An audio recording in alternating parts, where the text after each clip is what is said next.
2013 World Championship returned to Europe after its excursion to New Zealand for the opening round of the series. Bydgoszcz in Poland hosted round two, and what an evening of scintillating racing it proved to be. Local favourite Tomasz Golob kept the home fires burning, much to the delight of the partisan crowd, battling his way through to his second final of the year. Joining him would be Slovenian Mati Zegar, Russia's Emil Saifullinov, and Britain's Ty Woffingen, who, in the semi-finals, Russia in what can only be described as the race of the night. In the final, Zegar made the start from gate 2 in blue, but it was Saifullinov from yellow who swept around the outside and then underneath Zegar and into the lead, taking his first victory since 2009 at the Slovenian Grand Prix. I need just keep, it's like this, so I'm still fighting, to world champions, and I coming here and I want tomorrow, get more points, and we'll see. A podium finish for Tomasz Golob has given him a 6-point lead over Australia's hotshot Darcy Ward, with Hampel and Woffington sharing 23 points apiece.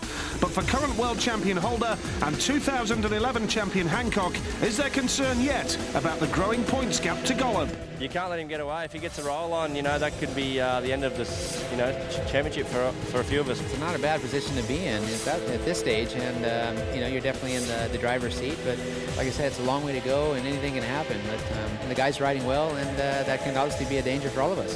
So from Poland, the series moves north to Sweden, and this has hosted a round of the Grand Prix for the past 9 years, Gothenburg. For the current crop of Swedish nationals in the series, the opening 2 rounds see all 3 outside the top 8. I think that the highest expectation we got on ourselves, because we know that we can do it, and we're just really bad when we get back to the pace and get back to what we know what we can do. So I know it's going to be really tough for the country. Hi there, good evening everybody. Welcome along to the Ullevi Stadium here in Gothenburg. It's the FOGO Swedish FIM Speedway Grand Prix. We're live. We have 20 races plus 2 semi-finals and a final in the 3rd round of the 2013 championship. What a meeting we had a fortnight ago in Bydgoszcz. Kelvin Tatum alongside me, Nigel Pearson, here in this magnificent arena. Kelvin, it's a lot to live up to after a fortnight ago in Bydgoszcz. Indeed it is. I must say that conditions look ideal though, and I suggest that we will see some special stuff here this evening. But yes, 2 weeks ago was a very special night indeed. But the World Championship, with the lineup of riders we've got now, is so competitive. To be perfectly honest, it can't really fail right now. We'll talk about the track very shortly as well. Kelvin has had a very close look at this big Ullevi Stadium circuit here, right in the heart of the city. Mati Zegar, who's been in fine form so far this season. And before we introduce you to the riders, let's hear the Swedish national anthem. Ladies and gentlemen, please rise for the Swedish anthem.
Stadium in Gothenburg has hosted many a memorable Speedway meeting down the years.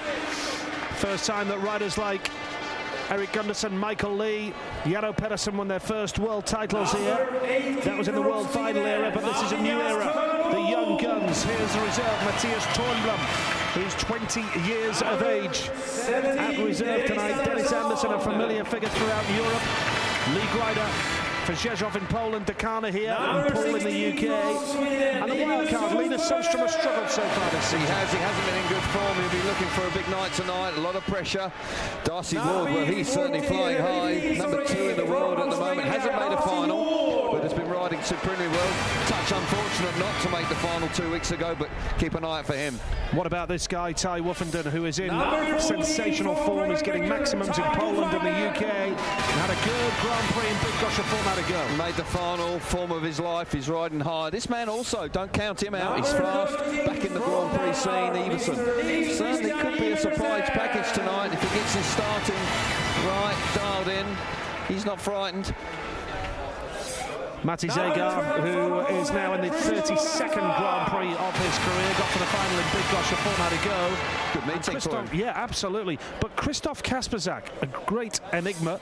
He is unpredictable, and it appears that... touch of confusion here. Krzysztof Kasperzak was the guy I was talking about. Well, Kasperzak had a nightmare, didn't he? And he must say he needs to bounce back. Jarek Hampel also was a rider that started like a house on fire 2 weeks ago in Bydgoszcz and then just slipped away and scored 8 points and missed the semi-finals. That was a shock. Martin Vasilik, another rider who was supremely impressive last year, winning his debut Grand Prix, but this year so far has been out of form. Now Andreas Jonsson struggling to find that right setup and that consistency right now. Yeah, big changes in the engine front, no question. They've been working furiously hard. The Swedes had a very disappointing night collectively in Bydgoszcz, and this man also, Freddie Lindgren, winner here last year, Nigel, looking to bounce back to form. That's his one and only Grand Prix win, Freddie Lindgren. This is his 63rd GP tonight. Memorable night for Freddie here last year. Antonio Lundback, talented Swede, 59th Grand Prix that he's riding tonight. He's got 2 Grand Prix wins under his belt so far in his career. Absolutely, of course. Emil Sayfutdinov was a superb winner 2 weeks ago. Terrific performance from him. There are some family issues with him. His father is ill. It'll be interesting to see how he performs tonight. Now the World Championship leader is Thomas Golub, world champion in 2010.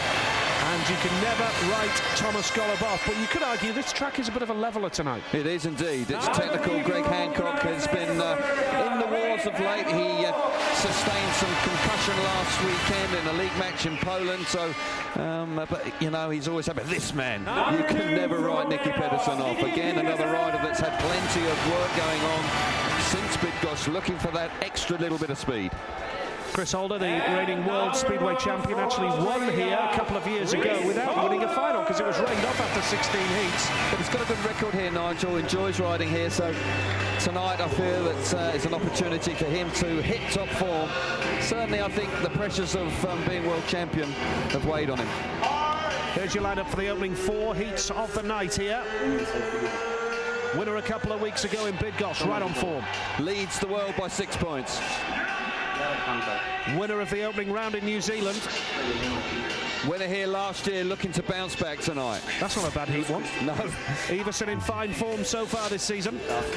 The spectacular Darcy Ward. Can't be any worse than Bydgoszcz a fortnight ago. Super result in Bydgoszcz. Can he continue on? As Kelvin said, took a knock last week.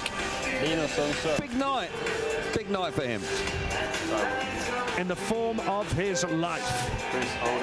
Looking to reach his first final this evening. Looking for a much improved display. He's the main man from Denmark. Struggling to find consistency right now. Another man looking for form. Kelvin, before we talk about the track, talk to me about the amount of changes that riders have made. There's a lot of riders in the pits here tonight. We were talking to them yesterday. They have made a lot of engine changes, mechanical setups since Bydgoszcz a fortnight ago. There's a lot gone on. Absolutely. There's been midnight oil being burned big time. Certainly, I would say half the pits have been working furiously to find the right setup for their equipment. I know that Andreas Jonsson has had plenty of work done. and talking to Nicky Pedersen yesterday, certainly his engine tuner, Jan Anderson, has been... A lot of money being spent by these boys. No question about that. No expense spared. They're desperate to find Martin Vasilik, another one, complaining of lack of horsepower and certainly looking for that special ingredient. It'll be very interesting to see what happens. But I think the Swedes here at home tonight, Nigel, they were very disappointing in Bydgoszcz. Only scored 11 points between 3 riders. That was a desperate night when you consider how good the meeting was. One of those guys has really got to step up to the plate here this evening. Well, if you joined our coverage a fortnight ago and really enjoyed it in Bydgoszcz, and I'm sure you did because it was a sensational Speedway meeting, this is a completely different track tonight. That's the beauty of Speedway. No two tracks are the same. Here tonight we've got a completely different racetrack. Sure. This is a temporary track that has been in for about 3 weeks. Talk us through it, Kelvin. Well, it's a different challenge for the riders this evening. It's got very long straights. The track is just over 400 metres, probably the biggest track on the circuit. But it's got narrow entrance and exits to the corners. There's more emphasis on the starting ability and a move in the first corner. Not as easy to overtake here. Bike setup absolutely critical. But as I say, it's a big track, but it's technical and the straights are long and you need to get it bang on. And the first race is a mouth-watering lineup here in Gothenburg tonight. It's a fairly sunny evening here. We did have a bit of cloud and breeze earlier on in the afternoon with the concern about a bit of rain, but it's a dry night here in Gothenburg and we're about to get underway.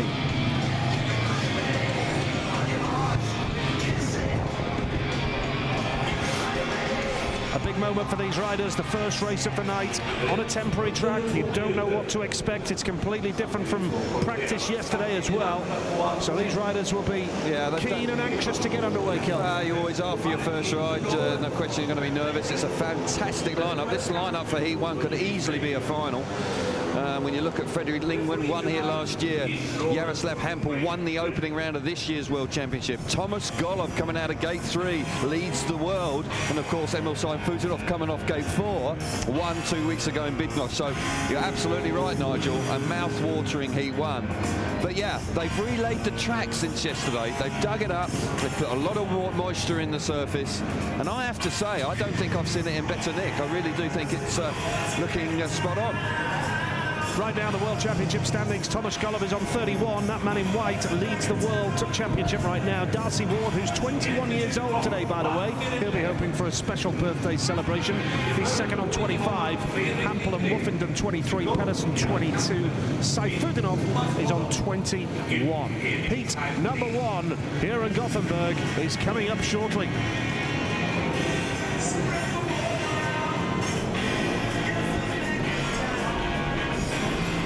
First race of the night then, Fredrik Lindgren goes off the inside in the red helmet colour from Sweden. He'll have plenty of support here tonight. Jarek Hampel, winner of the opening round in New Zealand, goes off Gate 2. Thomas Golov, leader of the World Championship, off Gate 3. And Emil Saifudinov, with all that confidence of a win in Bydgoszcz a fortnight ago, he goes off the outside in yellow. Absolutely, and he's won here before. 2009 he won here, and he has no fear of this track. As I said to you before, more emphasis on making a start or a very swift move in the first corner. A great opening race here for this evening. Jim Lawrence is our referee from the UK here tonight. The green light is on. Tape tries, and who is going to hit that first turn? It looks like Golov off gate number 3. Superstar from Thomas Golov, very smooth. Second place in blue is Jarek Hampel. Coming through into third is Saifudinov with Freddie Lindgren trailing at the back, but Thomas Golov looking very clean and very tidy and very smooth. But you can be sure Hampel is going to push him hard, because Hampel looks like he's got plenty of speed, and Saifudinov is really having a go in third as well. Superstar from Gate 3 for Thomas Golov. Jarek Hampel, the pole's out in front, 1-2 here, looking for a way through. We saw the concertina effect coming out of the first corner with Saifudinov very nearly running into the back of Jarek Hampel. He had that big swoop round the outside, but once again we're seeing the frustration sometimes on this track. It is difficult to find a way through. Golov stretching away out in front. Got to say, Saifudinov is the one that's working really hard hard in third place. Well, Golub's picked up quite a bit of momentum here because he has a comfortable lead here in the first race of the night. Second place is Polish colleague Jarek Hampel. Third is Emil Sayfuganov, and Freddie Lindgren is at the back. The winner here last year, trailing in the opening race of the night. But Tomasz Golub off to a great start. Heat number 1, and the 2010 world champion extends his lead at the top of the World Championship. If you are new to Grand Prix Speedway, every point you score in every race counts towards your final total at the end of the season. It's not just about getting into the semis and the final tonight. It's all about scoring points to contribute to your total throughout the year. And Tomasz Golub, with 3 more points there, extends his lead at the top of the World Championship. Jarek Hampel was second. Third place there went to Emil Sayfuganov, who worked hard, and Freddie Lindgren trailed in at the back. But Golub, off gate number 3, made a good start and got the race under control. Yeah, bike set up perfect for this opening ride. Not easy to make the start from gate 3, but we'll watch it again. Rider in the white helmet colour we've got to keep our eyes on. Sweeps across in front of his compatriot there, Jarek Hampel, and round that first corner he stamps his authority. Just saw momentarily there Sayfuganov almost running in the back of Jarek Hampel. Again, smashing start from Tomasz Golub. Ideal way to start the meeting. Track looks in ideal condition. It's going to make a bit of dirt. There's the move there from Sayfuganov, having to put the brakes on coming out of turn 2 on the opening lap. But Golub, 3 points to his name, as you rightly say, stretching his lead in the championship. Golub is riding less than ever this year. He's only doing the Polish League. He's not riding in Sweden. No. He's not riding in the UK. He's not riding in the Czech Republic or Denmark. No. He's just a Polish League rider and a Grand Prix rider, and it seems to suit him down to the ground. Well, I think that there's no question that as you get older, you don't need to ride as much, and he feels that he just needs to do the meetings in Poland and just focus on the Grand Prix. And so far, so good. You know, it's paying dividends at this early stage of the season. He's riding. He looks like a man who's coming to the meetings fresh and ready for action. Heat number 2 coming up here, and we see the birthday boy in white, Darcy Ward. This man in blue, Krzysztof Kasperzak, had major problems in Bydgoszcz, and you know, there's a chain of thought that he's just trying too many different things, too many different engines, and he needs to stick to basics. I think that's a valid argument. I think sometimes you feel that you need to up your game when you go to the Grand Prix. He's back in the Grand Prix, but often, you know, your equipment that you use at league level is perfectly capable of doing the job at this Grand Prix. And I think certainly in Poland 2 weeks ago, he would have been desperately disappointed not to have scored. Maciej Zegar goes off the inside in red from Slovenia. Krzysztof Kasperzak, gate 2 in blue, struggled for Coventry in the Elite League on Monday night. Indeed. You and I were there, Kelvin, against Wolverhampton. Darcy Ward, gate 3 in white from Australia, and Niels Christian Iversen, he's going off the outside in the yellow helmet. It is Chris Holder, the world champion, keenly looking on. I fancy he could have an improved night on this evening, but Niels Christian Iversen's an interesting rider for me here. He's fast, he's back in the Grand Prix, and he's certainly riding very well indeed. He could be a dark horse here this evening. Second race of the night. We have 20 heats to decide 8 qualifiers for the semi-finals here in the FOGO Swedish FIM Speedway Grand Prix, live from the Ullevi Stadium in Gothenburg. For the moment at the start, the red lights have come on straight away. Yeah, certainly Darcy Ward and Iversen on the outside looked like they were moving, and a little bit of impatience. That's perfectly understandable at a Grand Prix event for your opening ride. We look at it again. Oh, how close was that? Certainly. Kasperzak also moved very early as well. Unsatisfactory start, and rightly, but I don't understand, Nigel. This is a little bugbear of mine. Why do the riders go back in? Well, you're a former rider. You know perhaps why they have to do that. I do know why, because obviously they're concerned about the clutch. They don't want the clutch to overheat. Kasperzak's actually going to put a fresh tyre in, possibly. He's certainly got another rear wheel there. But no, they're just going to adjust the chain up there, any slack that's happened after that initial start. But in some respects, they could actually just be waved back round to the start line. And I think that this is... I think now I'm on the other side of the fence, Nigel. I think this is an unnecessary and an unnecessary delay. But if you were still riding now, you're appreciative perhaps of the extra time. Yeah, although you haven't done anything, have you? You know, to me, it's not like you've done a couple of laps and you need to go back in and brush off and put a new tyre in. I think that... Anyway, the 2 minutes is on. The race director, Tony Olsen, has instructed the referee, Jim Lawrence, now to put the 2-minute warning on. So We are 2 minutes away from getting underway for the second race of the night. The next round of the World Championship, round number 4, by the way, will be in Prague, the Markéta Stadium, in a couple of weeks' time. That is the venue as well for this summer's World Cup race-off and World Cup final. Yeah, looking forward to that. It's the first time it's gone to Prague. You have to say that it's a venue that's been, you know, steeped in history, and it'll be interesting to see how we get on there. We've seen some decent stuff there. Sometimes the track, it can be a little frustrating, but I know that changes have been made to the surface, and I believe that they're moving in the right direction. So that'll be happening in a couple of weeks. But now we're just moments away for the second time of asking for Heat 2, and you know, when you consider Kasperzak, he is a quality rider. Not to have scored in his home Grand Prix 2 weeks ago, that must have been tough to take, and he needs a good performance tonight to sort of wipe his mind clean, to get that scar gone, because that was a tough night mentally for sure. But on Monday at Coventry against Wolves, Kasperzak was off the pace then in the league as well, wasn't he? You know? Concerning. Zagar then off the inside in red. Christoph Kasperzak goes off gate number 2 in blue. Darcy Ward gate 3 in white. Niels Christian Iversen going off the outside in the yellow helmet. If you've just joined us, one race gone, and Thomas Golliver's won it to extend his lead at the top of the World Championship in this third round. All started in New Zealand in March, in Auckland. Jarek Campbell won that, and then Gollop went top with a fine display in Big Gosh. This is Heat 2 then. Riders will have been instructed to sit tight and behave themselves at the start line. Second time of asking. Absolutely. Bit of impatience first time around. Start marshals just about got them to settle down now. Hopefully they'll get away cleanly this time. So heat number 2 then, here in Gothenburg. Green lights are on, and the tape tries. Who's going to emerge off the inside? And a clash there, and Ward's gone down, and the red lights are on already. Well, the red lights are on already. Iversen came across very hard there and clipped the front wheel of Darcy Ward, who then lost control and has actually fallen off on the entrance to the first turn. Not what you want on your 21st birthday, that's for sure.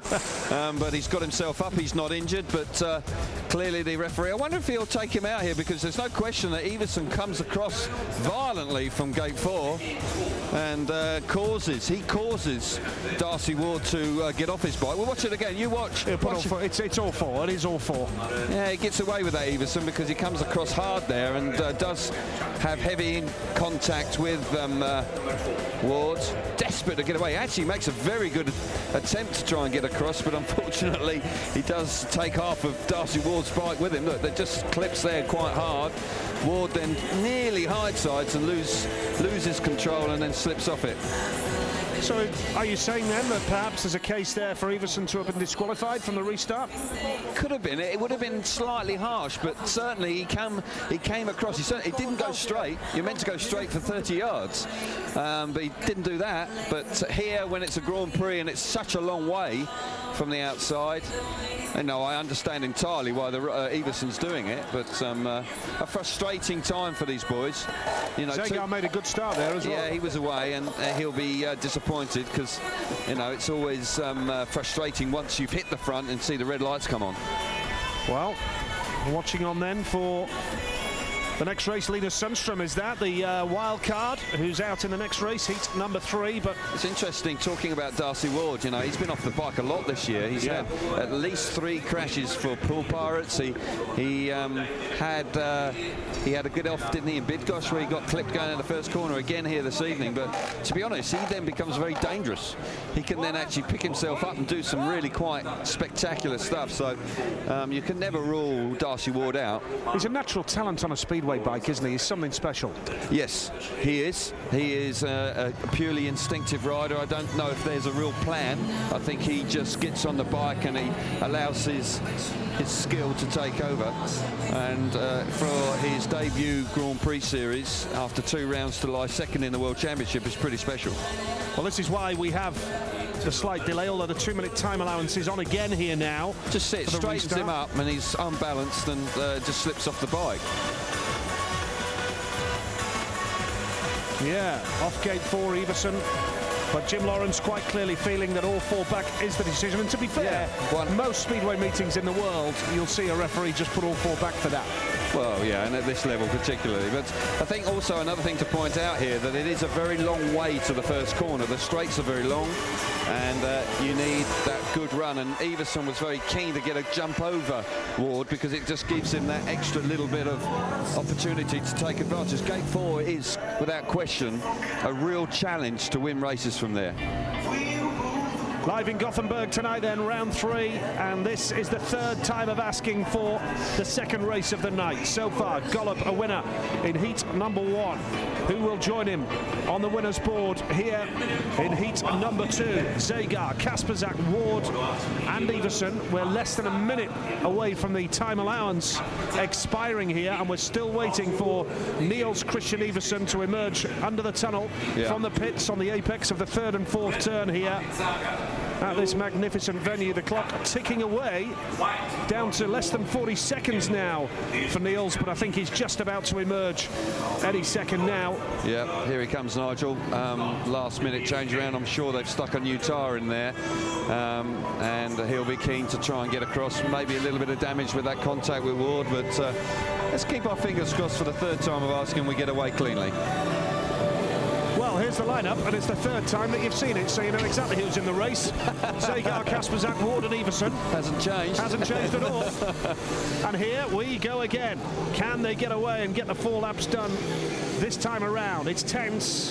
This is Grand Prix Speedway, and the riders know the stakes are high here, especially after seeing Golub win the first race of the night. Heat number 2, third time of asking. Tape tries, and Zagar's made a good one again. Iversen is there, he's chopped across, but Zagar's going to take Iversen wide, and that's a good ride from Zagar, who kicks on down the back straight. Niels Christian Iversen is second, Christoph Kasperzak is third, and Darcy Ward is at the back right now. But Matej Zagar, what a season he's having, riding beautifully, oozing confidence, and he has that lead, and he's looking good here. Yeah, superstar from the inside from Zagar. I've got to say that Freddie Lingman will be disappointed because he had that in heat 1 and failed to take advantage. Zagar out in front looking fast. Iversen determined as he came across from the outside. Ward was the one that was the meat in the sandwich again. He had to shut the throttle off on the entrance to the first corner. But look at Zagar, Nigel. Absolutely steaming away out in front. Really fast. Oozing confidence, as you said. He's loving Grand Prix Speedway right now. Yeah, Zagar, who's reached 4 finals in his Grand Prix career. This is his 32nd appearance in the Speedway Grand Prix Series, and he is absolutely tearing the opposition apart here. Yeah. Matej Zagar is going to take the checkered flag in heat 2 from Iversen, from Kasperzak and from Ward, who trailed in at the back. What a ride from Zagar. He got the race under control from all the hard work in the early stages of that one, when he really had to take out Iversen high and wide in the first and second turn. Took him out towards the air fence, and it was a great ride. Super stuff from Zagar, wasn't it, out in front? Clinical start from the inside, third time of asking, kept his composure, and when he did hit the front, I tell you what, he would have sent a message out to the opposition. He was extremely quick. Zagar the winner with Niels Christian Iversen second, Christoph Kasperzak was third. Darcy Ward trailed in at the back and tried everything but was out of contention, and well, you can tell. Wow, it was all about the start once again. Ward gets beaten up going to the first corner. Iversen so determined to get across, clips him once again. Ward has to shut the throttle, no momentum going into the first corner, and of course Kasperzak's blocking his move around the inside, so can't do anything about that. Zagar though on the inside, perfect start, absolutely textbook stuff, sweeps out mid-track, stops the run of Iversen, and Zagar fires himself down the back straight. Super ride from Zagar, clearly full of confidence after that second place in Bydgoszcz. Starts in fine style here this evening. Yep, superb ride from Matej Zagar, who's back riding in Britain this year with Bellevue, and has done quite a few meetings for them and scored a lot of points. Just this interesting looking at his draw, and the draw will be significant here this evening. He's got 2 inside gates, 2 gate 1s. He's got gate 1 in his last ride. That could prove vital for him if he needs points in his last ride for a semi-final slot. Could just work out for him. Darcy Ward will be an angry young man right now. He was beaten up in the first turn on a couple of occasions, and it's his birthday, Nigel. I'm sure he's fine. Well, we'll see how he gets on his next race. Here we go with heat number 3. and it's Chris Holder, the reigning world champion, off the inside. Gate number 2 is a very much in form Great British rider Ty Woffenden. Lena Sundstrom, the wild card, gate 3 in white. Yeah. And the twice world champion Greg Hancock, battered and bruised after last weekend after a crash in Poland. He's off the outside. He is off the outside, and incredibly, Greg Hancock has ridden in every Grand Prix since its inception in 1995, but he's never won a Grand Prix in Sweden, and that's something I'm sure he would like to change here tonight. He lives in Sweden, just north of Stockholm, and I know that something he would certainly love to do is win here this evening, no question about that. This is heat number 3 then. Who will emerge here? Can Holder make it count off the inside gate? Yes, It's he made a good can. one. Chris Holder has really jetted away superbly, and Hancock's been squeezed out at the back. Woofenden. Now Holder and Woffenden up the front here. Third place right now in white is Lena Sundstrom, and Greg Hancock is trailing at the back. But Chris Holder, who has a good record around this Ullevi track, is looking very quick indeed here, Kelvin. Fabulous start from the inside for the world champion. He said to me yesterday that he fancied that he was hitting form again. Some tweaks to the engine setup, and certainly in this opening ride for him in heat 3, he's looking terrific. Woofenden settles nicely in second place. Hancock from the outside got beaten up big style in the first corner. Completely killed his momentum there. The wild card Sundstrom tailed off, but Holder, the world champion, looking like a champion out in front here. He certainly is, riding in his 37th Grand Prix tonight, and his world champion has only 4 Grand Prix wins to his name. One of them was here, when he didn't actually win the final. It was purely because the meeting was rained off. Now look at Hancock, you can't see it on your screen, he's so far behind right now. Greg Hancock has tailed off at the back, but Chris Holder has looked so quick here, and Chris Holder, the reigning world champion, takes a checkered flag from Ty Woffenden in blue. Third in white was Lena Sundstrom, the Swedish wildcard here tonight, and trailing at the back, alarmingly, a long way back, the length of a straight at the back, was Herbie Hancock. Yeah, Hancock was absolutely destroyed in the first corner. They had no momentum, and he just literally, as they came out of the first corner, got tailed off and could not make an impact in the race at all. Holder, on the other hand, was terrific out in front, took full advantage of the inside gate. Holder the winner with Ty Woffenden second, Lena Sundstrom was third, and Greg Hancock trailed in at the back. And that means that so far we've had wins for Thomas Gollop, Mate Zagar, I should say, yeah, and Chris Holder. A fine ride from Holder, who's had a steady start to the defence of his world title. I think that sums it up nicely. He's had a steady start, not disastrous. A lot of people have been saying he's out of form and alarming, a little bit of overreaction, I would suggest, but he hasn't panicked. There's been a lot more work gone on into his new equipment. He has a better understanding of it. And clearly here, coming out of the inside gate, he takes full advantage of that, which is important. And they roar into the first corner. Ty Woffenden settles nicely in second place as they come out of the first turn. But world champion Chris Holder looked really good there, and I fancy he'll be chuffed with that, and he could be in for a good night. Yeah, real confidence boost then for Chris Holder. Absolutely delighted. He scored 9 in New Zealand. He scored 10 in Bydgoszcz. Yeah, so, not disastrous, is it? No. It's a strong start, but yeah, slightly disappointing from Greg Hancock there. But the problem with this place, it's so fast that if you do lose your momentum early in the race, it's extremely difficult to get back in it, and that's what happened to Greg Hancock. Heat number 4, Martin Vasilik is the man in red. There's Andreas Jonsson in blue, the Swede, who struggled for consistency so far in this competition. Had a disappointing night, didn't he? And Bydgoszcz failed to score in his opening 3 rides.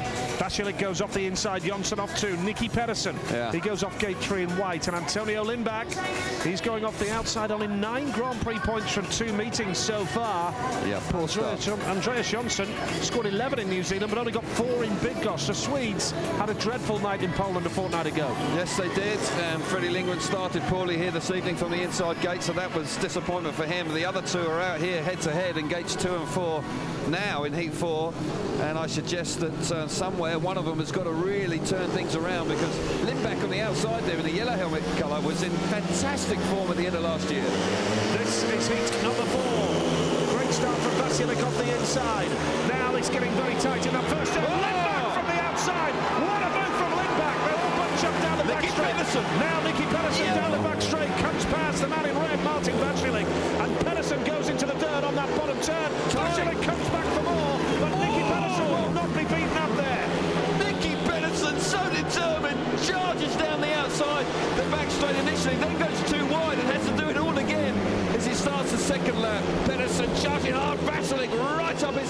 qualified. Great first corner from Antonio Lindback. He's away out in front. Andreas Johnson once again just got squeezed out of it in that first corner, but Pedersen's in second place. But Vasilek is quicker than him in third. Yeah, but what about that for a move from Antonio Lindback in the first turn? Yeah. Absolutely magnificent. Going into the last race, in the last lap of this race now, Antonio Lindback has the lead. Second place is Nicky Pedersen, but he's really having to work hard because Vasilek has put pressure on him. Now Jonsson's going to have a go at the back for third place. Here comes Andreas Jonsson in the blue helmet colour. Vasilek closes the door. Jonsson goes on the inside. That's just for a point. Very tight indeed. I think Vasilek may just have held on there. It was extremely close on the run-in for the last place, for the third place rather. Antonio Lindback out in front. Yeah, we're seeing it again. Really close. Real time. I fancied that Vasilek may have just held on, but yep, so it's yeah, it's confirmed that Vasilek hangs on for the third place, I think. Yeah, let's confirm that result for you. Indeed, Vasilek and Jonsson with a real battle towards the back of that race, heat number 4. Vasilek just about holds out there. Yeah. Lindback with the win. Second place, Nicky Pedersen. Third was Martin Vasilek. Andreas Jonsson at the back. So the winners so far are Antonio Lindback, Chris Holder, Matti Zegar and Thomas Golub. They're the race winners so far after heat number 4. 3 points, Nicky Pedersen 2 points, and Martin Vasilek 1 Super ride from Antonio Lindback. Keep an eye on the rider on the outside. Comes charging across. It's really tight as they come there, but he gets that little bit of extra momentum as he enters the corner. The dirt's built up mid-track and he swoops around, slingshots around that first turn. He's had good performances here in the past, and certainly here, coming out of the first corner, he gets his wheels in line and powers down the back straight. Good stuff between Nicky Pedersen and Vasilek early on, but Nicky Pedersen then stamps his authority on that second place.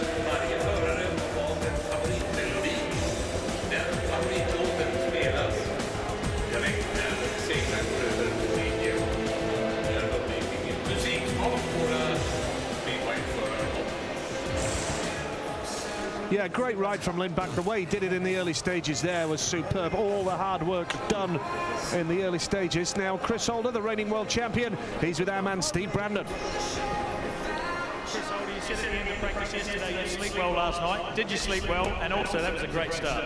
Yeah, good sleep first of all. But no, good start. But I'm not going to forget. Okay, 1, 2. So one's good, and you've got to make the most of it when you have the inside. So I'm happy with the start. It's a long season these days with 12 rounds, but how important is it for you in round 3 to make a statement about the season? Yeah, big time. I've got a lot of pressure on me, from people, but I know I can do it. I just got to ride like that and make good starts. And so far, it's so good, but it's only one race, and a lot can change. But just want to keep it going.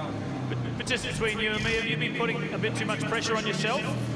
Maybe I want to do good, obviously, but sometimes you just, sometimes you try hard and you go backwards. But bike feels good tonight, so see what I can do off gate 2. Word on the track? Track's pretty good, a little bit wet, but I think that'll dry out, and after this grade right now, the track will be good. Thanks.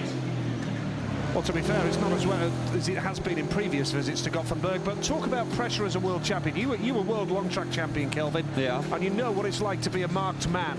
Exactly that. When you come out as reigning champion the following season, every moment of every day people want something from you, and certainly when you come to the track, the practice, everything is somebody's racing you, and it takes some time just to come to terms with that added pressure, and I think Chris is just going through that growing process now.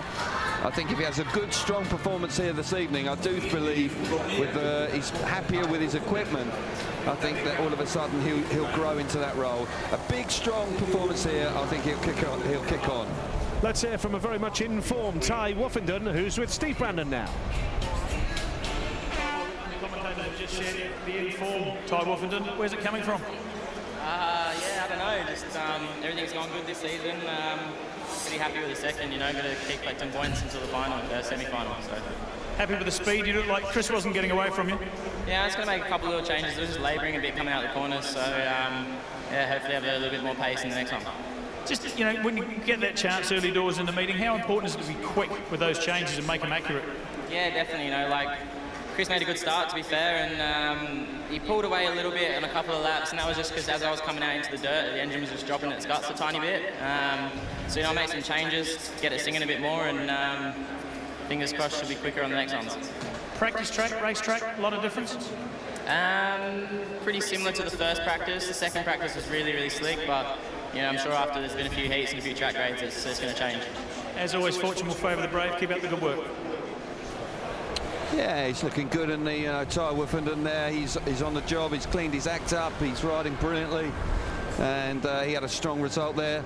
As I say, he's got the inside gate. He knows he needs to take advantage of that. Let's take a look at the lineup for the next 4 races then. Linus Sundström. He's a wild card, Linus Sundström. Super in his opening ride. Desperate to get some points on the board now. Great ride from the outside. He trailed in last in his opener. Solid second place in his opening ride. A winner first time out, the champ. Got beaten up in the first corner. Very convincing winner of the opening race. He's on the scoreboard. Looked pretty quick in his opening ride. As did Ty Wolfenden. Worked hard for his second place. Disappointing opening ride, needs to bounce back. A hard-fought second place, first time out. Yeah, look quick enough. More from him to come. The world champion keenly looking on. There's extensive grading going on with the track at this moment in time. I've got to say, down in turns 3 and 4 by the pit gate, there's plenty of material that they're still moving around on the track. And there's always a certain amount of added concern. One of the problems I've actually encountered, Nigel, is that this track went in 3 weeks ago. It's been unusually cold, as it has been in all of Northern Europe. It's been quite a lot of frost that's got into the track, and it has broken up in some places. So they are being very cautious about how they're grading it and keeping a good eye on it. They don't want it to break up to cause problems. Yeah, there is a concern about that, and certainly with the temperatures that they've had here, it is a major issue, having had the track here for 3 weeks. When we get a card, if it's put in generally a week before, isn't it? Goes in on the Monday before the Saturday, isn't it? So there isn't such an issue, and also there's a roof there, so they can keep it up and they can keep the frost off. But no, they have had to relay certain areas of the track this past week, and I know that in the middle of turns 3 and 4 there has been an issue, and they're still working furiously hard. They're grading and keeping an eye on it, but I think it's a team from Manila here, the track staff, and I have to say that they've got the equipment and the know-how. Yeah, great racetrack, Manila, where the World Cup was last year, but track grading still going on here. But one thing that the opening 4 heats has served to tell us, and this is exactly what we expected, Kelvin, and you and I talked about this yesterday, was the need for speed on a track like this. When you're at other tracks, you know, you can have track craft and skill on more tight technical tracks, but here you have to have your setup absolutely right. Well, we've seen in the opening 4 races how important it is to get it cleanly away from the tapes initially and then get that nice run. We saw with Antonio Lindbeck how well he did coming from the outside, because he got that slingshot and carried all that speed down the back straight and then really didn't look back from there. Once you hit the front, if you can keep your wheels in line and you have confidence in your equipment, then you will pull away. It can be frustrating if you're fast and you can't find a way through, but as I say, emphasis on making sure you get away well from the tapes. It's a famous old venue, this, Kelvin. It's staged Speedway for many, many years. Well, the old World Final era, and I know you have experience in this venue. Yeah, I rode in the World Final in '91, not that successfully, but I did compete. I remember watching Michael Lee win the World Championship here in 1980. Eric Gunnarsson won a World Final here, I think his first World Championship here in fine style.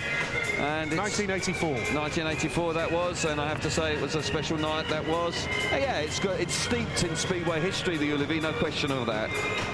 Yeah, and there's more riders that have won their first world title here than any other track. Is that right? Yep, absolutely. Down the years, including the World Final era, of course, and looking down the years as well, we mentioned last year Freddie Lindgren and winning here for the first time, and also I do recall back in 2002 Lee Adams finally won a Grand Prix, and everybody in the Speedway world was delighted to see Lee finally win a Grand Prix here in 2002. It was long overdue, wasn't it? And he was desperate to win, such a classy rider, and hadn't managed to actually stand on top of the box, and finally he did it here.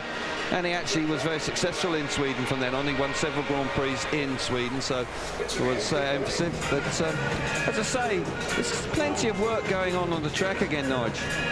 Yeah, it's the first track grade of the night after heat 4. Generally, after every 4 heats, we have a track grade. This is taking longer than usual. But they're focusing on that 2/3 of the way around turns 3 and 4, just as you're coming out, sort of 2/3 out from the inside line, where they've been grading quite furiously. Maybe there's a little bit of a rut there, maybe a small hole, then they're just literally smoothing it out. They don't want too much of a discrepancy in the surface, because it can be quite dangerous, you know. Bike hits a hole and then spits you off the back. At this high speed, we're talking about how fast this track is. They are concerned about that. Well, hopefully it won't be too long before we're back in action here at the Ullevi as the riders prepare for heat number 5 with a couple of race winners out in the next race. Well, Lindback obviously back-to-back races. He comes off the inside this time, having won from the outside. If he can then pick up 6 points from his opening 2 rides, and that really does put him in a very strong position for the semi-finals. Freddie Lindgren's going to be frustrated. To have failed to have scored any points from the inside in heat 1, he'll be kicking himself there. He needs to now try and pick up a win here. I would suggest that this may be the last lap of the tractor racing that we're enjoying. Yeah, have we seen the last lap flag? we may actually see the Speedway bikes back out there in a moment. Yeah, they're a touch more exciting than the tractors. But I think that, you know, they are being cautious about this. They are wary of the fact that some of the track has had to be relayed recently. So Tony Olsen, the race director, is out there on track at this stage, just keeping an eye on it. So yeah, he doesn't want anything to develop that could cause problems later on. And for those of you that are new to Grand Prix Speedway as well, when they first started laying temporary tracks, it was pretty difficult at times. Throughout the years, at Cardiff and at Copenhagen, they've got it better and better and better as every year has gone on. A lot of that, I'm sure, is the material. Yeah, it's actually the composition of the material, and they've improved that year on year, and now the tracks go in and generally go down rock solid. As I say here, with this very cold weather, the frost has gone into it and it has broken up in some places. But yeah, places like Cardiff, Copenhagen now, they've been superb racetracks. Well, more temporary tracks this year at Cardiff on June the 1st, 2 weeks tonight, Copenhagen on the 29th of June, and then in September, later this year, we're back in Sweden at Stockholm at the Friends Arena. And I know, I've been there for a football match. It is a sensational stadium right in the heart of the city in Stockholm, and that is going to be a great night when Speedway goes to Stockholm in that new venue. Yeah, I'm really looking forward to that, and going back to the capital in Sweden. Well, Darcy Ward is down in the pits talking to Steve Brandon. Darcy, you've got to start by saying happy birthday, but probably not the start you wanted to the birthday Grand Prix. Yeah, definitely not. It was crucial with the early heats to get off the start, and I didn't do that. So we're looking to change that and make some changes. So let's see what happens. When you come off a race like that, you've had to pick yourself up off the floor, another restart. What do you sort of, what can you do to make those changes? A bit all over the shot.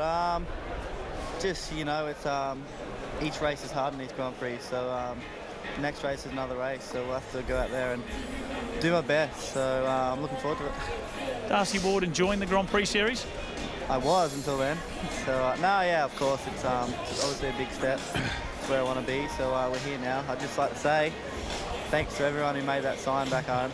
Impressive. I mean, talking about their expectations, your expectations as great as everyone else watching you in this series? I'm just here to enjoy it. As I said, it's a dream to be at this level, so it's nice to be so high in this level too. So I'm looking to pick myself up and make better starts. Long way to go. Tractors are off. Good luck with the next one. Yeah, plenty of time for Darcy Ward to bounce back. He's pretty relaxed, and he's a quality rider, so he's looking to bounce back into it. But he will, as I say, he will have to. His Achilles heel is starting, and he will have to now focus on that, because he'll find it hard work battling from behind here this evening, as he has proved in the opening race. He got squeezed out in the first corner and couldn't get amongst the points. So he's going to have to try and get himself to that first corner. Really is so important to make sure you get to that first corner. Antonio Lindbeck's back out here, back-to-back rides, and he's looking for his second win on the night.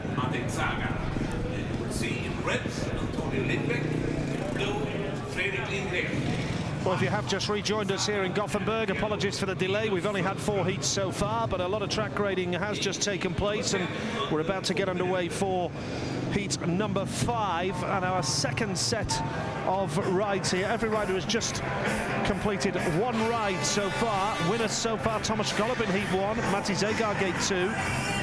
Heat 2, Chris Holder in heat number 3, and we've seen Antonio Lindback magnificently win heat 4. Now he's off the inside. Yeah, Antonio Lindback in this race, as we see Linus Sundström, the wild card, he's going off gate number 4.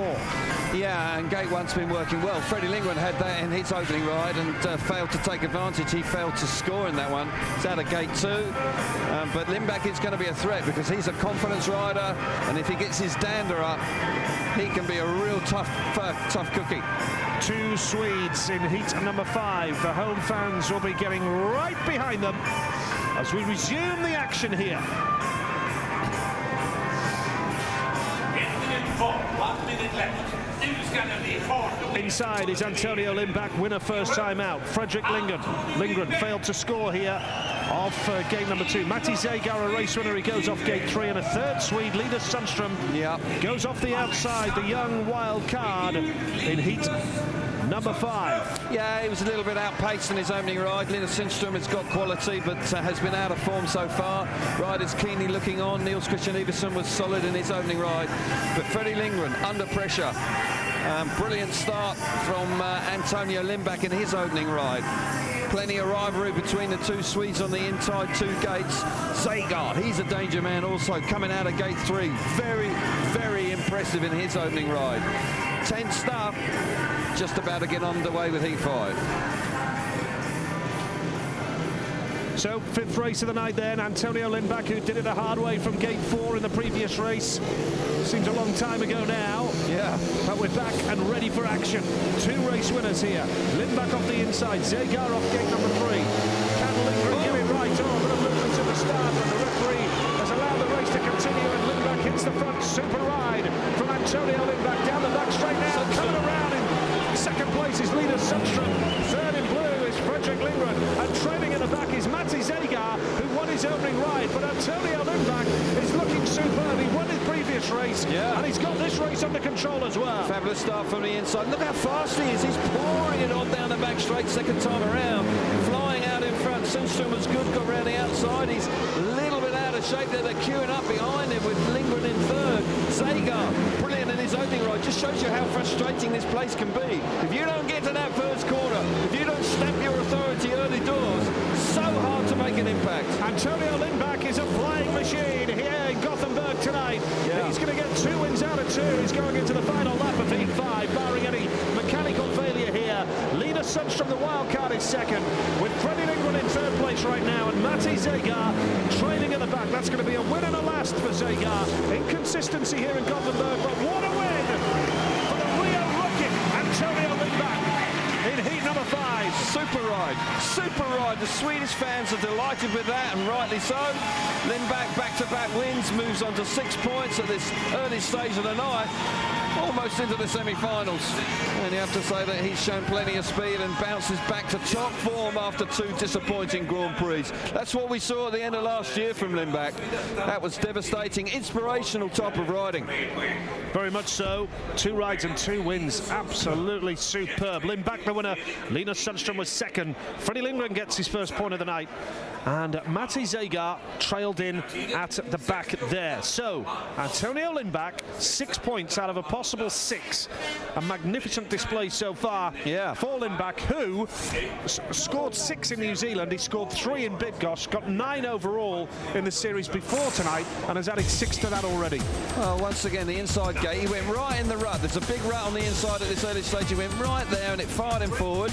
Lingering there, just gets out pace down the back straight early on. You've got to make your move early. You can see it there with Sundström coming from the outside. Lindback gets into the middle of the first corner, picks the bike up. Zagar squeezed out the back. But Antonio Lindback, he's going to be chuffed to bits with this. 6 points out of 6 at this early stage. He's chuffed, and the fans are too. Quite right too. Antonio Lindback, simply superb. Riding beautifully here. Rides for Indianera in the Swedish League. Antonio Lindback. 6 points for him, and a win and a last for Zagar, and as you say, it sums this place up, doesn't it? It's such a difficult, it's going to be difficult to go through the card here this evening, and yeah, frustrating place. Couldn't get to the first corner, and then all of a sudden couldn't make an impact in the race. Don't panic, I would suggest. It's number 6 it is then here. Jari Campbell goes in white. He got 2 points in his opening ride. Here's your lineup. Inside, Andreas Jonsson has yet to score. Chris Holder goes off gate number 2. Winner first time out. Jari Campbell goes off gate 3. Yeah. And Darcy Ward, the birthday boy, he goes off the outside, and he'll be desperate to claim some points here. Yeah, not the greatest of draws for Darcy Ward. Gate 3, then gate 4. Holder, the world champion, coming out of gate 2, was a winner in fine style in his opening ride. Holder, can he do it from the blue gate? Gate number 2. This is hit number 6. Takes rise, and it's a good start from the inside, Andreas Jonsson. And now here comes Chris Holder around the outside. There's 3 abreast down the back straight. Jonsson emerges. Super ride from Andreas Jonsson. Chris Holder is second. Third now is Darcy Ward. Ample is at the back, and Ward is putting pressure on his fellow countryman Chris Holder now. But Andreas Jonsson really showed nerves of steel there, Kelvin. He did indeed. You could just see how desperate riders were to make that move early in the race. Holder was really keen to get round the outside. Jonsson slammed the door. Oh! Darcy Ward just runs out of room. Just a total misjudgment going into turns 3 and 4 around the outside of Holder, and just slams into the air fence. That was a really heavy impact. I will say, Kelvin, that is the last thing that Darcy Ward needs right now. He hasn't moved, Nigel. He's been off the bike a lot. Tell you what, he just runs in there so hot and just runs out of room. It was... I've got to see it again, but that looks like a misjudgment to me. Let me just say, he did move the moment of impact. He's moved, and he's on his side now, having treatment. So it is excluded, and I can understand that. He's the reason the race was stopped, but there is concern about him because he's now... It was a heavy impact. It was a real... Well, look how fast they're going. He comes charging in on the outside. Loads of grip. No, he wasn't that close to Holder. He gets too much grip on the entrance to the corner. Can't control the bike. Here we are. He's coming out of the previous corner. Loads of speeds, goes to the big blaster on the outside. Look how hard the bike's pulling him. Has to pull a locker, slams into the bottom of the fence. That's going to have given him a real good jolt up his backside here. Look at the back, look at that. Spits him over, slams him into the track. He's going to feel quite second-hand. Well, he's had injury problems this season. He's had a hand injury, a thumb injury. He's off the bike again here. I am told they are calling for an ambulance from the pits area. And Darcy Ward disqualified from heat number 6 on his 21st birthday. You just saw there the reason why this place is tough, because he's gone in hard and wide. There's a lot of loose material that's built up on the outside there, and you could see how hard the bike was pulling to the right. He tries to pull a big locker at the last minute to scrub the speed off, but it's too late. He's traveling too fast, and the back wheel just slams into the fence, and literally the jolt up through the bike. No suspension on a Speedway bike, so it's just a solid impact up through the seat, and I suggest that he's feeling quite uncomfortable. And then he got slammed into the ground, didn't he? Got slammed into the track, so one way or another he's going to be feeling that one. Yep, and as I say, he is having treatment right now. There is an ambulance close by. He's holding his left arm, we're told, as he's down on the deck having that treatment right now. He's been in the wars this year, as you said. He's been off the bike a lot. People have been saying that maybe he's been overriding a bit, and that's possibly true. And maybe there, in this particular case, he was going for the real big blast around the outside. Can't fault that. He's young, 21 today, and he's just couldn't quite pull it off. We're now hearing that he's complaining of pain in his shoulder as well. Yeah, when we saw the replay, you saw how hard he actually got slammed into the track on his left side. Holder there was really keen to make the move early in the race, wasn't he? He was trying to get round the outside of Andreas Johnson. And once again, we see the roller coaster of night's performance here tonight, where Johnson was last in his opening ride, failed to score, and then had hit the front there and was looking strong. We've seen a few shoulder injuries on this track down the years. I recall Jason Crump a couple of years ago having a dislocated shoulder here. Niels Christian Iversen has suffered a dislocated shoulder on this track. We await further news on Darcy Ward's situation. We are told he's complaining of pain in the shoulder right now. He's sitting up and doesn't look very comfortable though, does he? He looks like he's quite tender there. Yeah, it was a heavy impact. There's the bikes pulling him really hard, and he has to pulls a big locker at the last minute and slams into the bottom of the fence. And as I say, there's no suspension on the bike, so you would feel the full impact of that as he bashes into the bottom of the fence. You see how hard it pushes him forward. There, this is a critical moment. The bike won't turn hard enough, and then he has to scrub all the speed off, but it's too late. Well, it's not the type of birthday that Darcy was hoping for. No. We sincerely wish him all the very best. This great talent on a speedway bike. Never good to see this. No, and that'll be concerns for, of course, himself. Chris Holder, the world champion, obviously teammates with him at Poole and Torun in Poland. They're good mates, and it's not what he would wish to see. Yeah, Darcy Ward rides for the Poole Pirates in the UK, Torun in Poland, Dakar here in Sweden, and busy man. Yeah, he is, but obviously in a lot of pain, a lot of discomfort. We wish him well, and obviously the neck brace is there as a precaution. He's going to be sore, not just now, but in the morning, isn't he? It's going to feel like a herd of elephants have run over him, isn't he, in the morning? So we wish Darcy Ward all the very best after that high-speed crash. Shame, such an entertaining rider. You don't wish to see that.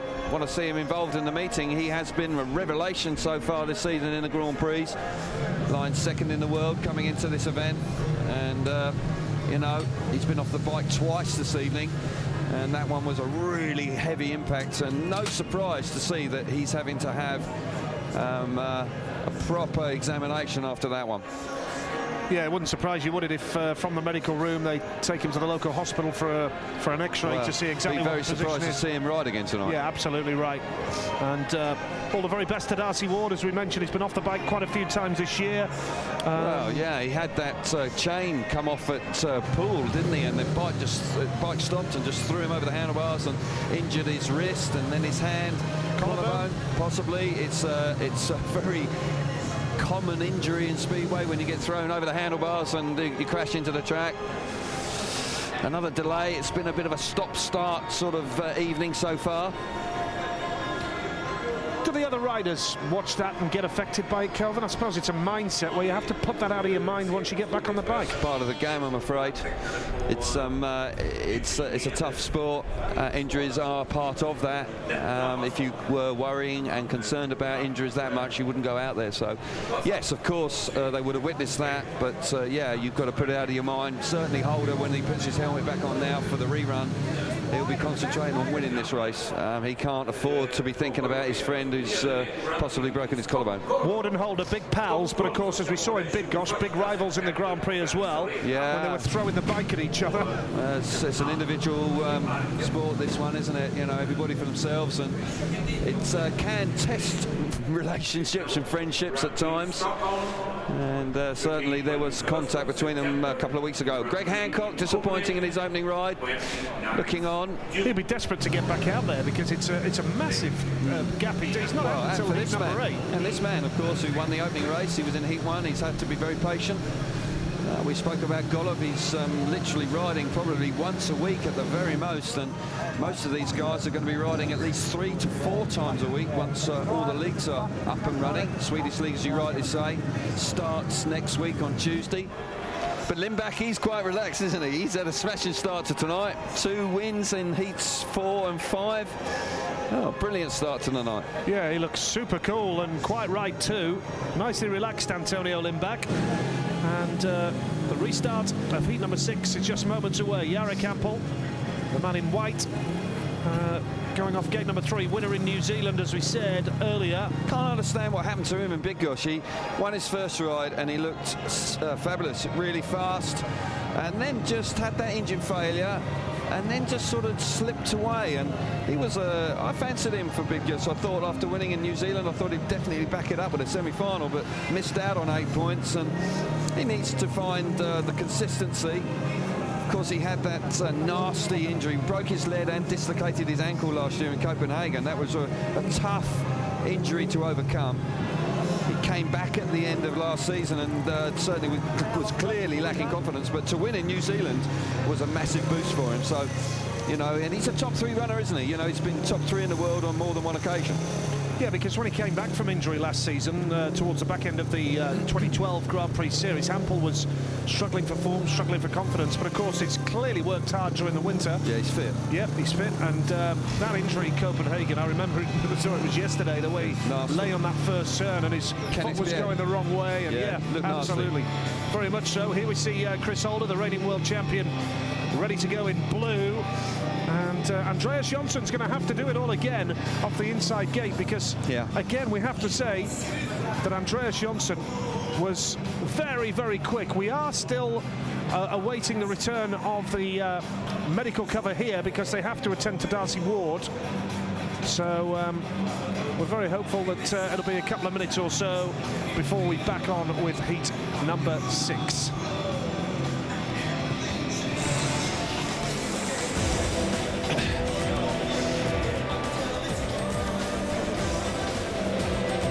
Flags flying high here in Gothenburg tonight, where it's been a stop-start evening so far. And Jarek Ampel finishing second in the opening race behind this man, Thomas Golub. What a start to the meeting from Mr. G. He was super quick in the first race of the night, extending his lead at the top of the World Championship.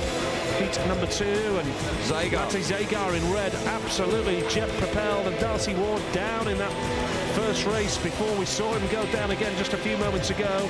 Chris Holder back on form, winning heat number 3 superbly, and a very, very tight first turn in heat number 4, but Antonio Lindback swept across from the outside, and Nicky Pedersen worked real hard for his second place, but Antonio Lindback from the outside gate, absolutely brilliant. Then drama, high speed, bang, Darcy Ward landing on his shoulder. That's where the damage was done, and quite clearly that's where maybe the collarbone was broken as he got pitched over the handlebars and slammed into the track.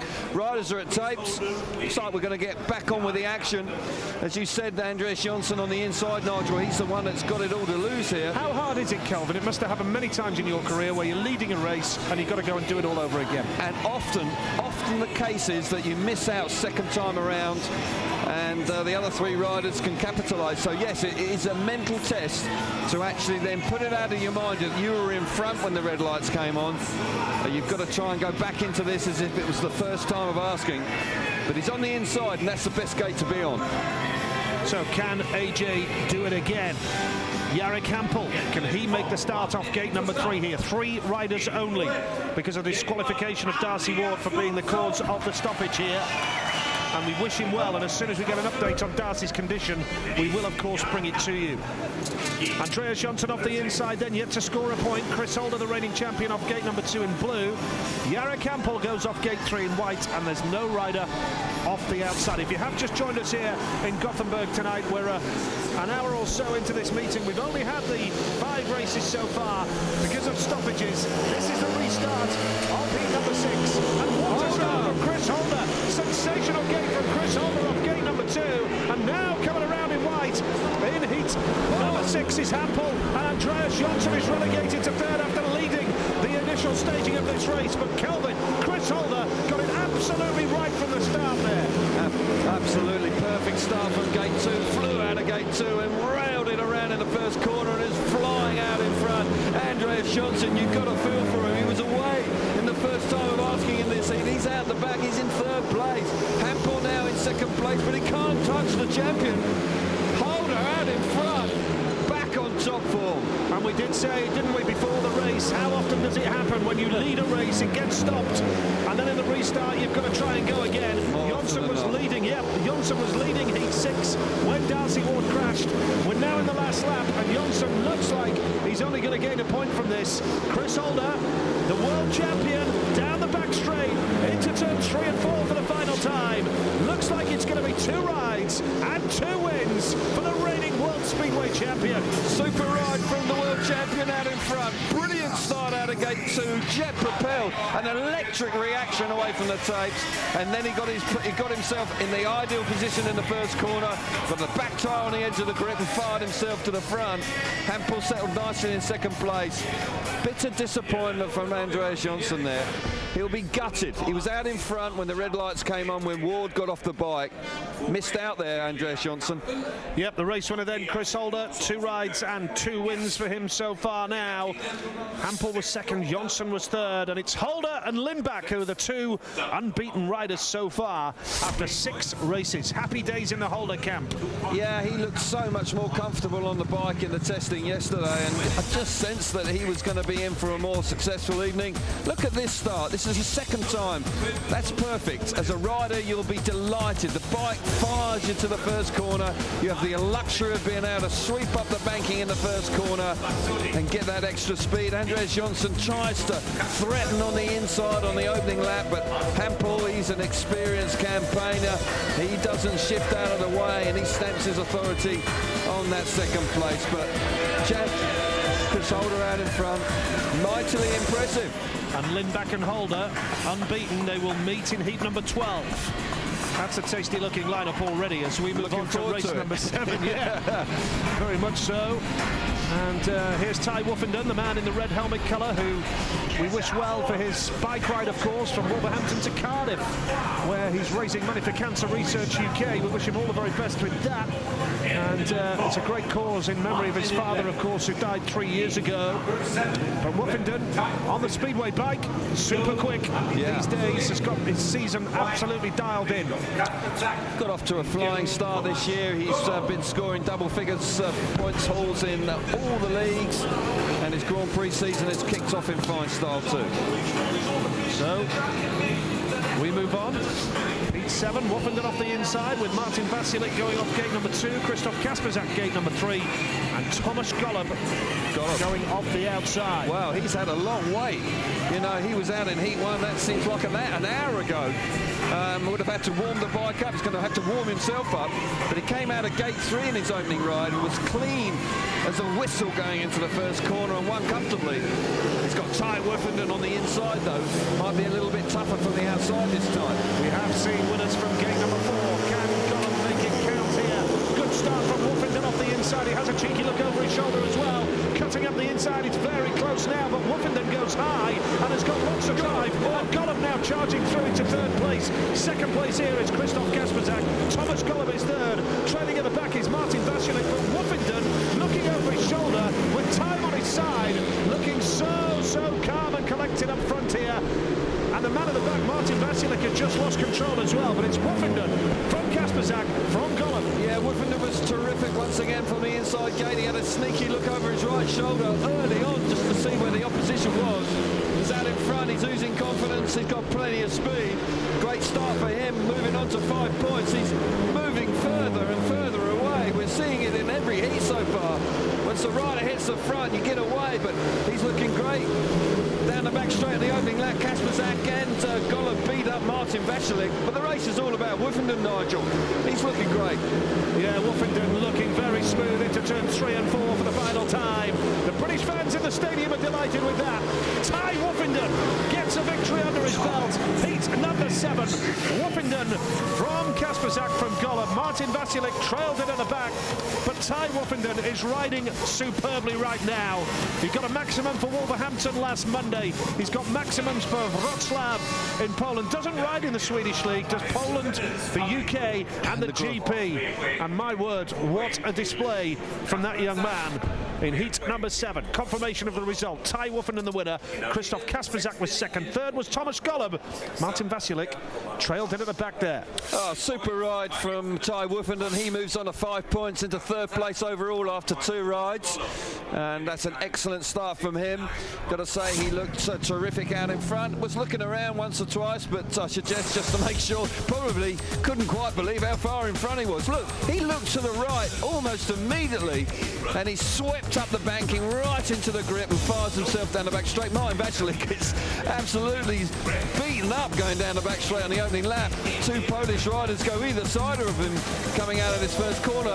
Golub up the inside, Kasperzak round the outside, whoosh, down they go, they leave him behind. But Woffington out in front, picks up the 3 points. The British rider enjoying a smashing season so far. Peter Adams, the Wolverhampton team manager, is with Ty Woffington in his pit corner again tonight. And he really is absolutely flying. And Thomas Golub, 4 points to his name, still pretty steady so far. Yeah, solid, but just looking at the tablets there, he's had the inside gates, Nigel, and he's taken advantage of them because he's going to have the outside gates later on, and that will be more of a challenge. But 5 points out of gates 1 and 2, that's a good work so far. Looked very quick as well. Now this man, Nicky Pedersen, didn't look super quick in his first ride. Can he make it count off the outside? Can he build up some momentum? What a lineup this one is. Heat number 8. Greg Hancock trailed in last in his opening ride. Knocked out in the Polish league last weekend. Emil Seifudenov, winner in Bydgoszcz 4 nights ago, goes off the inside in red.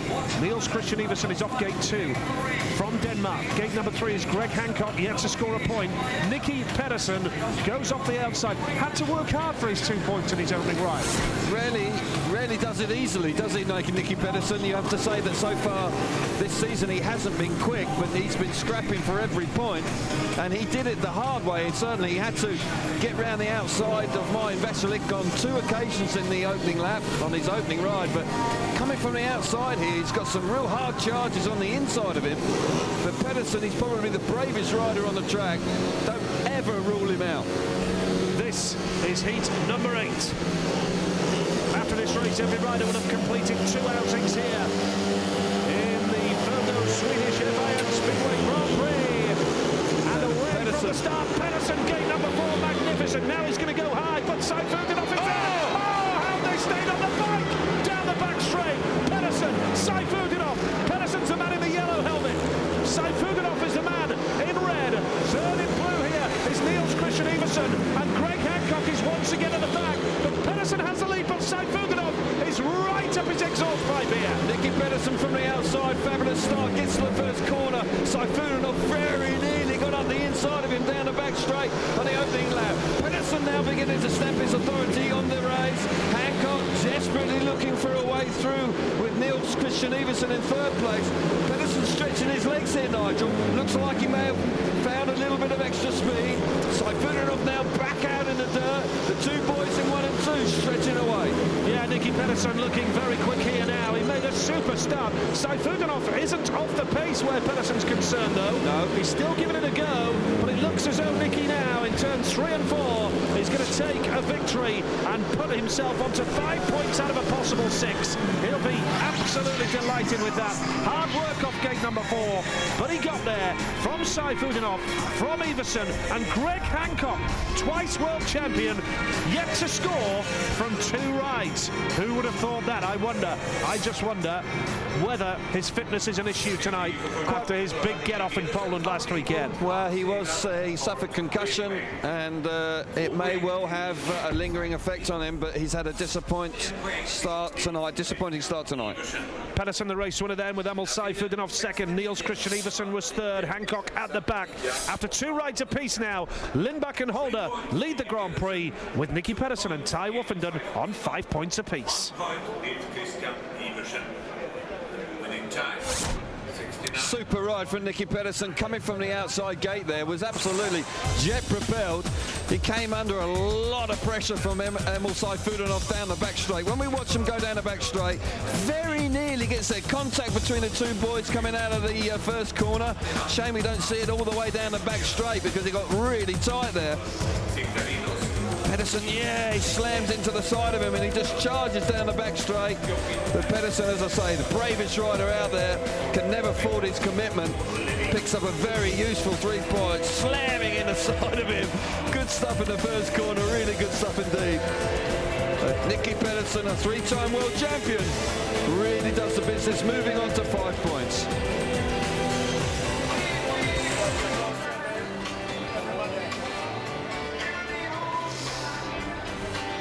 Pedersen. Yeah, riding superbly there. From gate number 4 here, it's an awful long way to that first turn, Kelvin. And again, a rider that's had gate 3 and gate 4 in his opening 2 rides to have 5 points. He can feel very satisfied with that. But the bike was really set up brilliantly to get away from the tapes. And he's an experienced guy. He knows what it's all about.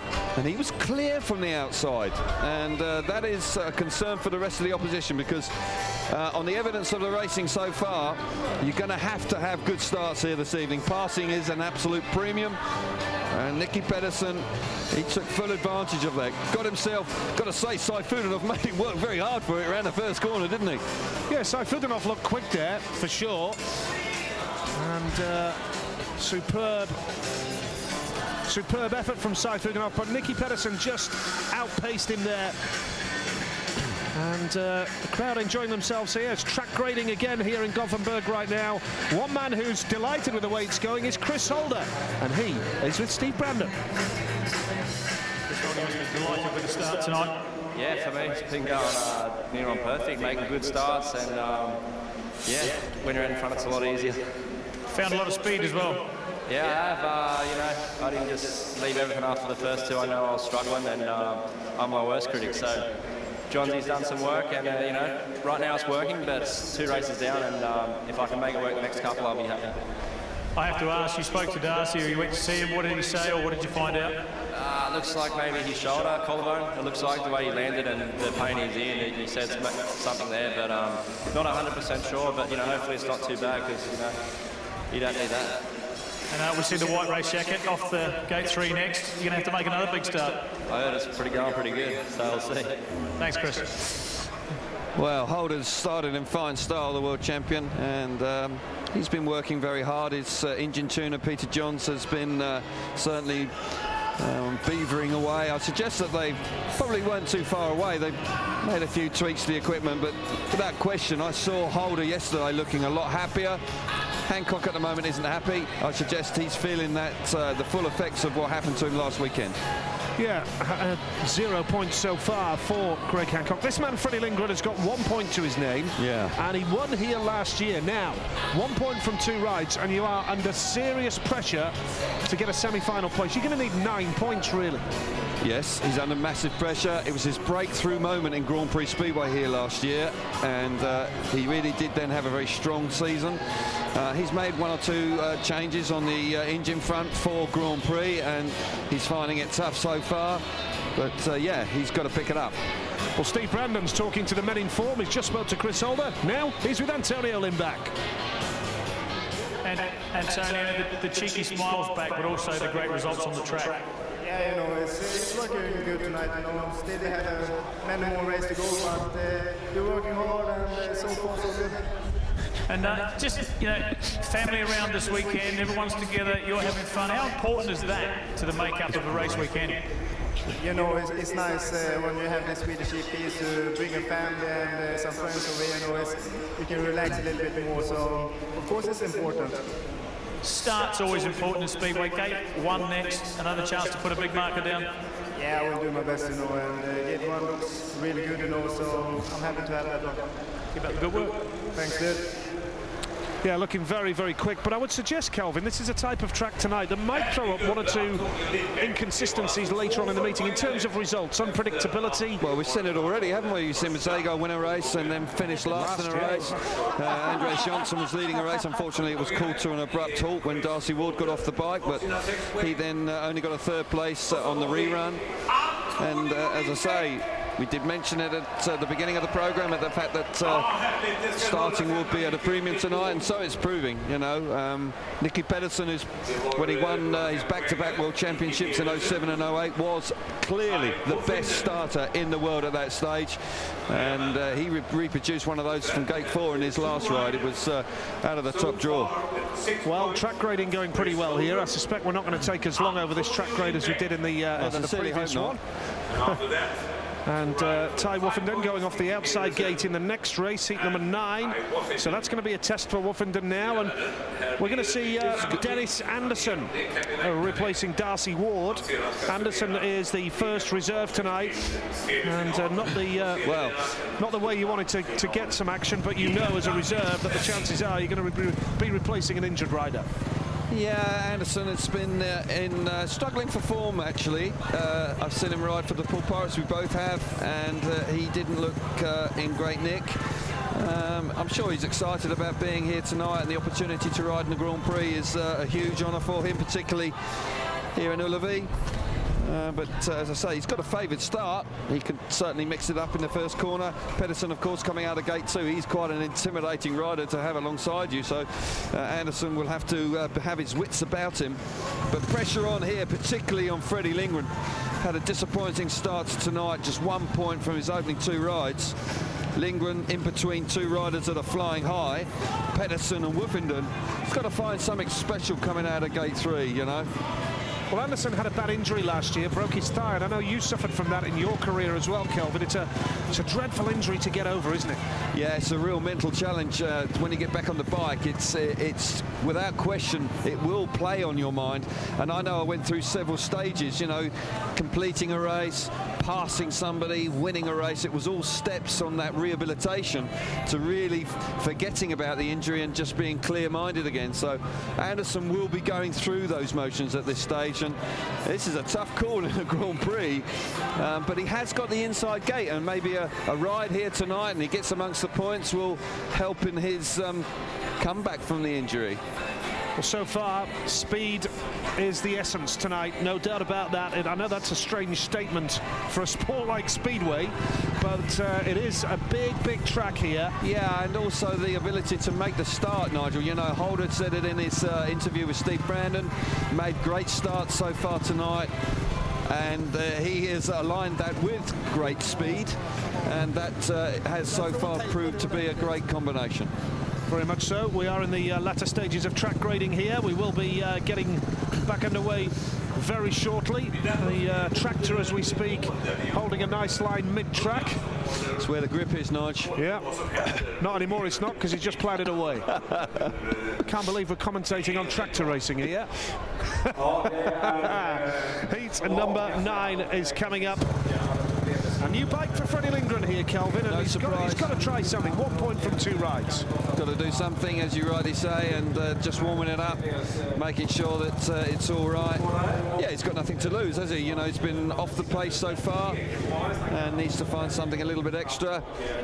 Still working hard on this track, aren't they? Really are. Top surface keeps breaking up, so some intensive care. That's in the middle of the first corner, so you don't want to have any issues there. But Nicky Pedersen coming out, blue helmet colour. What a rider he is. And you've used a rake many times, particularly when you're on the golf course and you hit the bunker, Kelvin. Thanks very much.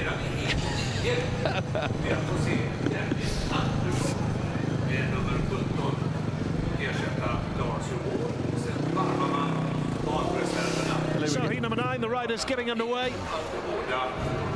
And Dennis Anderson, a big moment for the Swedish reserve, who comes in for the injured Darcy Ward. Still awaiting an update on Darcy, of course, although Chris Holder has suggested it's a shoulder or a collarbone, and we can only wish him all the very best. So, race number 9 coming up here in the Ullevi Stadium in Gothenburg. It's very rare that we see a track these days that held a World Final and a Grand Prix. And this is the one track still on the circuit that has provided so many first-time world champions. Wembley holds the all-time record for first-time world champions, but this has a pretty good record of 6 and is a major venue on the circuit that remains from the World Final era. Heat number 9. Here's Dennis Anderson. Yeah, big moment for Dennis Anderson. He's going to have to make sure he finds the right spot on the inside. He's digging out a rut there, and just could well be that he uses that to fire himself to the first corner. But pressure on Freddie Lindgren, the Swedish rider who won here last year, has been out of form so far, looking for a big ride now.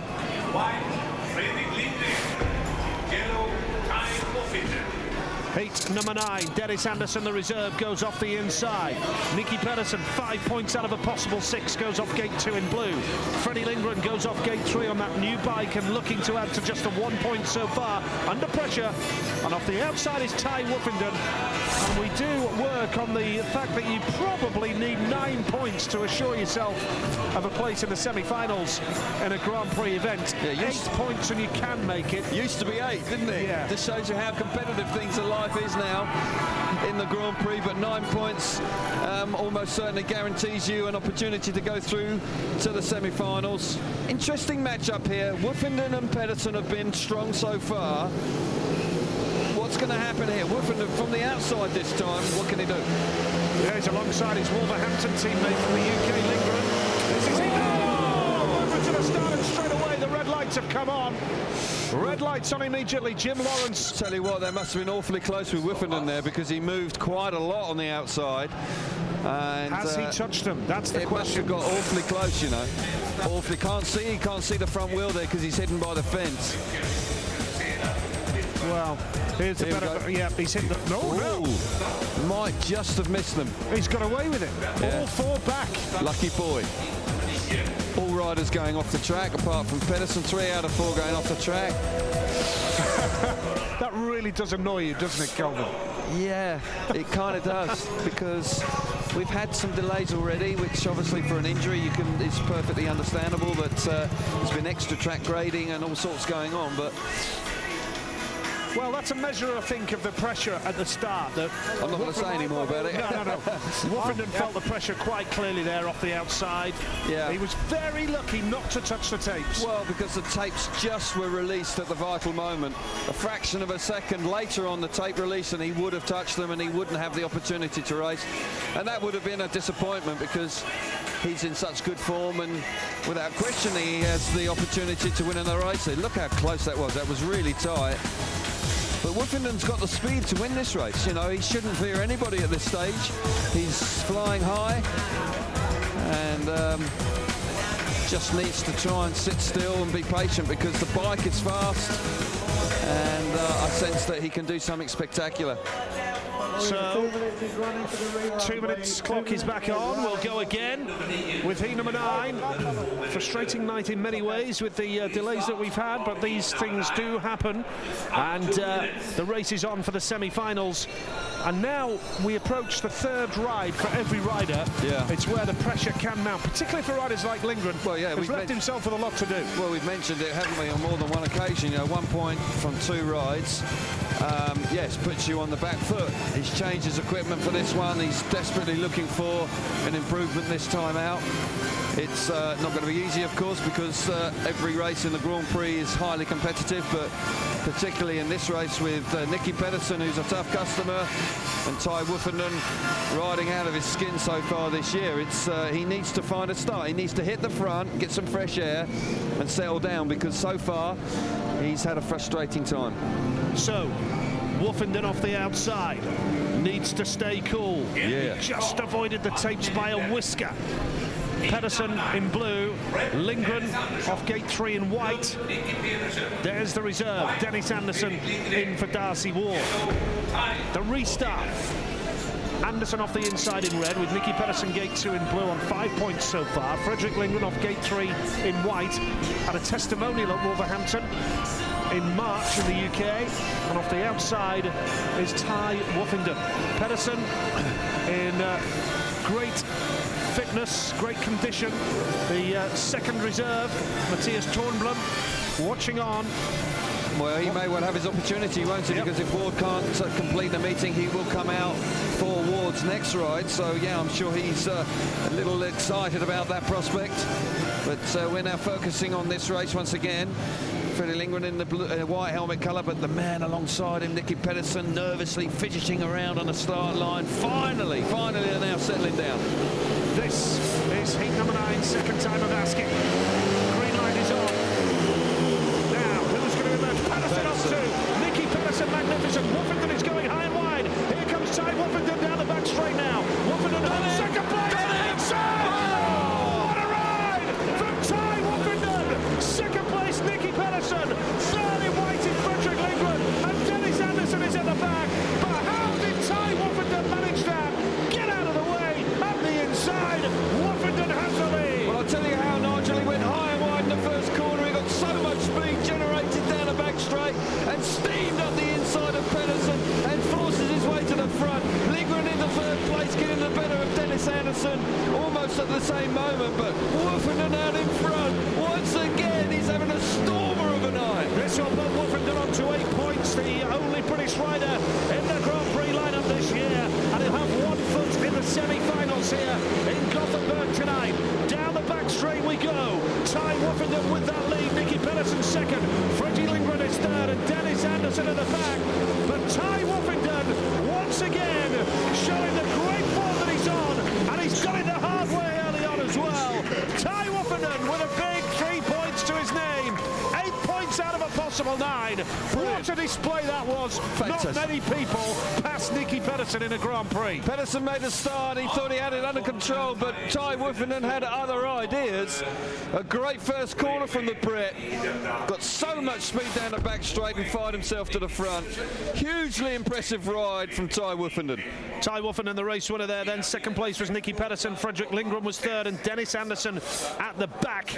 And it means that Woffington now leads the Grand Prix.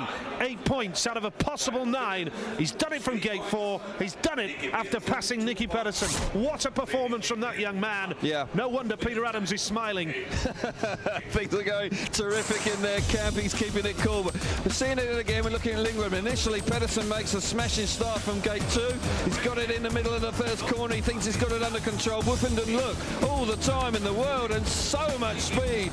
Just absolutely like a bullet down that back straight, and gets up the inside and steams to the front. Here we see it. It gets up nice and wide, generates so much speed. Pedersen thinks he's got it all covered, goes very wide, but smart thinking from the Brit, slips back to the inside and takes advantage. And once he's there, there's no stopping him. He looks terrific out in front, celebrates on the back wheel as he comes to the end of the race. Terrific ride from him. Still plenty of work to do, but so far at this stage, 8 points out of 9. Well, that's terrific. Not a bad effort from Nicky either. We overlooked that because he was passed by Woffington there, but Nicky will be fairly satisfied. 7 points. Doesn't have a lot more to do to get into the semi-finals. No, and it's going to be a night where riders do drop points. It's a tough to go through the card, and 7 out of 9 is more than okay. That's good stuff. And as I say, Pedersen, he won't worry about it. He's moving forward nicely. Vasilik, we're hearing coming out of this race, he's had a disappointing night so far. He's on his second bike. Greg Hancock off the inside, yet to score, and we haven't said that very often down the years. Matti Zagar goes off gate 2 in blue. Martin Vasilik is in white. And off the outside, Jarek Campbell, 4 points to his name so far. Big question here, can Greg Hancock get on the scoreboard? Well, he's got a good chance. He's on the inside, and that gate's been working pretty well. And Greg likes the inside. He's had 2 outside gates so far, and he's found it difficult. This is an opportunity for him to pick up some points here. They're all bunched up on the outside there. Don't know where Zagar's going from, but certainly 2, 3 and 4. Tell you what, there's no room there hardly at all. Look at them. Look at them. Greg Hancock's, he's in a different country on the inside. This could be an interesting first turn, the way those 3 are. Hancock off the inside has made a good one, and coming around the outside, Jarek Campbell from gate number 4, superb. Hancock on the inside, great move from Greg Hancock. Campbell's coming back for more now. 30 white is Martin Vasilik, and Matti Zagar is trailing at the back, but Greg Hancock, we asked, could he get on the scoreboard? It was a great move there to switch and get the better of the man in yellow, Jarek Campbell, with Vasilik third. Fabulous first corner from the veteran American Greg Hancock. He's fired himself to the front, showing real character here. He's had a desperate start to tonight's Grand Prix, and he's looking really good out in front. Jarek Campbell settles nicely in second second place. Zagar is the shock here. So impressive in his opening ride, looking like he could well run 2 lasts in his second and third. Yeah, Zagar, oh, he's running wide in that bottom corner, but out in front, Greg Hancock, the American 2-time world champion, really looking strong here. Yeah, Zagar went wide. Thankfully, he was able to stay on the bike. It was exactly the same position that Darcy Wood got into trouble. This is heat 10. Greg Hancock leads the way. Zagar with one big swoop around the outside, going for third place right now. Vasilik's held on, but what a win for Greg Hancock. That will make him feel so much better. It was a fine move. Used all his experience and track craft. Superb ride from Greg Herbie Hancock. Too right. He had the inside gate. He knew that was going to be to his benefit, and he took full advantage of it. It was a tough first corner because Hampel made an excellent fist of it from the outside initially, but Hancock showed a lot of maturity, hasn't panicked, and rode really well there to pick up the 3 points. Hancock, the race winner. Jarek Hampel was second with Martin Vasilik third. Matty Zagar, 2 zeros and a 3, and that's exactly what Hancock's got now as well, because he's got a race win to his name after starting with 2 zeros here in Gothenburg, and it was a fine move early on from that man. Greg Hancock, brilliant switch to take the lead. Yes, it was, because Jarek Hampel makes an excellent start from the outside, and you would have thought at this very early stage the race was his, but Hancock has other ideas. He keeps the bike down low, finds that extra little bit of grip he needs. We see it clearly here, right around the inside, just that little bit of grip he needs, and gets himself up the inside. I thought that Hampel might be able to replay the compliment and get it back up the inside, but the door was shut well and truly down the back straight. But Hancock out in front, he'll be chuffed to bits. He's still got 2 rides left. Plenty of work to do, mind, but he's got 2 gate 2s. Who knows, he could still make it. Yeah, you do feel that he's going to need to win both his remaining races. He's left himself that much to do. Maybe a win in a second, and he might sneak in on the 8 points. Change of bike for Jonsson here. Well, I actually think he tried another one and then has reverted back to his original one. So clearly some indecision there. I know that there's been plenty of changes and work done to the engine department. And Andreas Jonsson has had, once again, a disappointing start to tonight's Grand Prix. Heat number 11. Niels Christian Iversen goes off the inside. The Dane with 3 points to his name. The wild card. Linus Sundström goes off gate number 2. Thomas Golub is off gate 3 in white. And Andreas Jonsson going off the outside in yellow. The temperature is dropping here in Gothenburg now. It's a chilly evening as the sun sets over this Ullevi Stadium.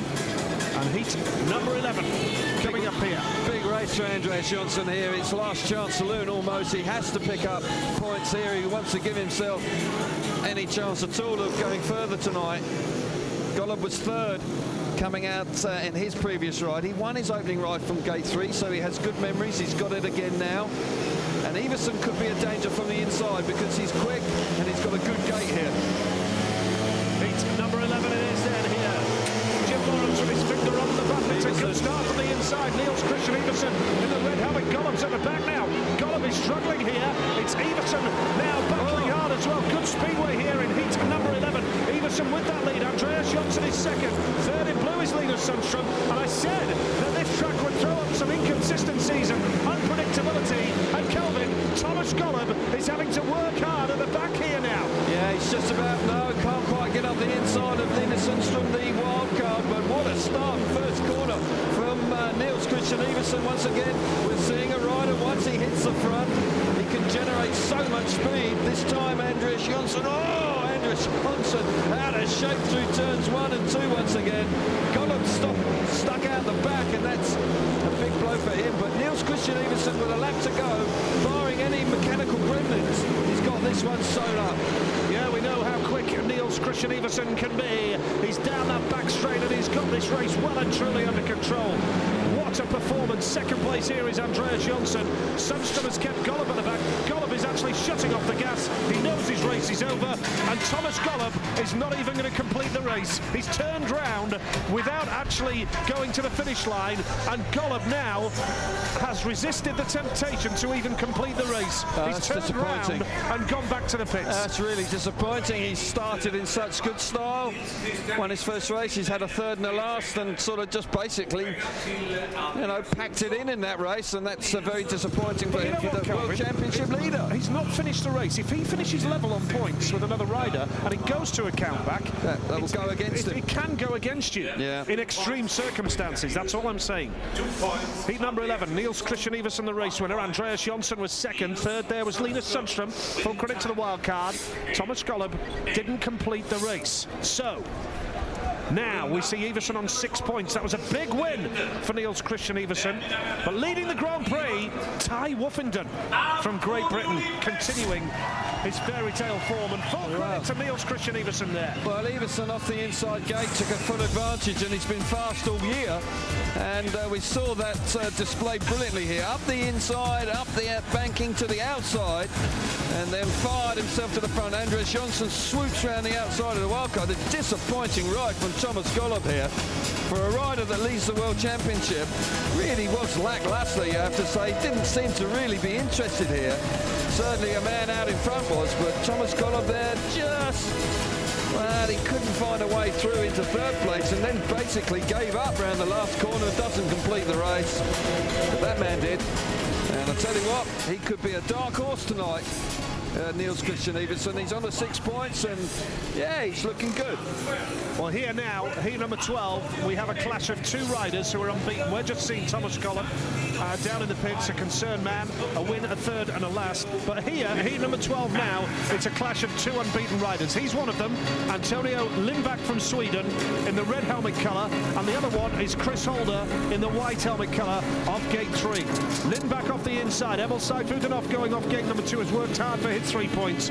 Chris Holder goes off gate number 3 in white, and Christoph Kasperzak is off the outside in yellow. Better performance from Kasperzak tonight, 3 points from his opening couple of rides, and he'll be pleased about that. Great match-up here between Antonio Lindback. He's on the inside gate. He had that in his previous ride and took full advantage, but Holder's been really sharp away from the tape so far. Heat number 12. Good start from Lindback. But now is Chris Holder off gate number 3. He wins the battle for the first turn, and now down that back straight, it's all very even. Lindback's gone to the back. Goodness me. Emil Seifutenhoff is second. Christoph Kasperzak third. Antonio Lindback in the back, and now Seifutenhoff is going to chase hard after the reigning champion, Chris Holder. Oh, he's going to take him wide here. Down the back straight. What a race down the back straight. Holder now gets back to the front. Seifutenhoff get on the inside, puts so much pressure on the champion. Holder doesn't know where he is. Seifutenhoff switches to the outside. Holder's going to have to ride so hard. Look at that, Seifutenhoff all the way. Here he comes. Oh! Brilliant stuff from Seifutenhoff to get himself back to the front. Best race of the night, no question about it. Emil Seifutenhoff, winner in Bydgoszcz a fortnight ago, has just pulled off a spectacular move. Chris Holder is second. Third place in yellow is Kasperzak. Lindback, who's unbeaten before this ride, is trailing at the back now. But hats off to Emil Seifutenhoff, the brilliant Russian who has just pulled off the move of the night to pull off a sensational victory in heat number 12. What a ride from Emil Seifutenhoff. Holder out of gate 3 initially had made such a good start, got himself to the front, but Seifutenhoff, so much speed, initially got up the inside and put him under a lot of pressure. Holder slammed the door shut, and then Seifutenhoff once again got so much speed and was able to swoop around the outside. Oh, that was proper Speedway. Heat 12 really had some livened proceedings up, and Seifutenhoff was terrific. Emil Seifutenhoff, the race winner. Second place was Chris Holder. Christoph Kasperzak was third. Antonio Lindback trailed in at the back. The Grand Prix looks like this. It's Chris Holder and Ty Woffenden who lead on 8 points each. Heat number 12. We could see Fantastic ride from Emil Seifutenhoff there. Rider of the night without question. A rider in top form when you consider what a marvellous Grand Prix he had just 2 weeks ago. Holder the champion, unbeaten so far, makes an excellent start. Look at Lindback, he got beaten up coming out of the first corner. Seifutenhoff's quite a long way back. Good look at this, he gets into the race and puts so much pressure charges up the inside and puts Holder on a lot of pressure. But here we go. Here's the move right around the outside. So brave, wheels in line, and the Russian fires himself to the front.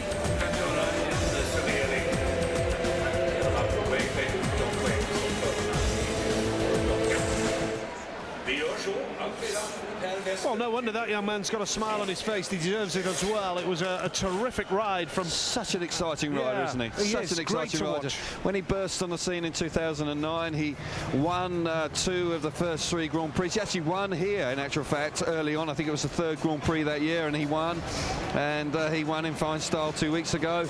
And he's had a steady start to tonight. He had 3 points before that race, but that was the best ride of the night. Certainly he has been the entertainment so far, and Holder's been fast tonight, and so Futinov to pass him, that was hugely impressive, Nigel. What about these inconsistencies then, Kelvin? We mentioned Thomas Goller, but now Lindbach 2 wins and a stone last. Yeah, nature of the track, isn't it? You know, you can get out of it as you come out of the first corner. You saw him not having the speed there and literally couldn't land a blow. Let's get some reaction from a man of the moment. Ty Woffenden is with Steve Brandon. Ty Woffenden, 3 rides, 8 points, but more importantly, a great move on Nicky Pedersen. Yeah, you know, I knew what he was going to do. It's, you know, he thought I was coming around the outside, and he went for the fence, but I wasn't there, you know. So nice little cut back, and feel like I got some good speed. So made a few changes again, just little ones. Probably won't help me, but it's just trying to get a little bit more grip. Looking at the lineup tonight and this year, it's hard to see anyone going through a meeting without dropping points, but collecting them's important too. Yeah, definitely. You know that collecting points, you know, means prizes at the end of the year. You know, so if I keep riding how I'm riding, I'm going to comfortably be in the top 8. But you know, my goals might change pretty soon. We're seeing Peter Adams in the pit area. How much is he helping this effort? Yeah, he's man. He's another set of eyes, and you know, just watching everything, keeping our eye on the track, talking with my mechanics about setups, and just making sure we don't let it slip again. Grand Prix series is hard, but when you're riding like this, is it fun? Yeah, definitely. It definitely makes a difference compared to a few years ago. You know, I was hating that year, but I'm having such a good season, and just really going to try to keep it going. You know, so yeah, I'm enjoying it. It's good. Appreciate your time. Thanks. Thank you. Well, I know a lot of our viewers in the UK are sending messages in asking for a woofie. Well, if he wins another race, maybe we'll manage to slot one in. All right, later on. Okay, well, what about if he wins on the night? Might have to do 2 then, mightn't we? Well, but great effort so far from Ty, isn't it? Fantastic. Super, and delighted to see the British rider doing well in the Grand Prix, and you know, 8 points from his 3 rides tonight. He's looked terrific. You can just see Speedway's easy for him right now. You know, everything's working for him, and he deserves it because he has refocused. He's dedicated himself to the sport again this season, and he's always had the talent, and now he's showing his true potential. It's almost like, and I'm not saying this is the case, but it's almost as though he's realised that he can actually earn a very good living out of this sport. He can put himself in a great position for a number of years to be a top Speedway rider. But to do that, Kelvin, as you well know, you have to be fit, you have to look after yourself, and that's exactly what he did during the winter. He went training, he adjusted his diet, he's got the right bike set up, and it's almost as if he's just made that change. Niels Christian Iversen is another guy back in the Grand Prix and doing well. He's with Steve now.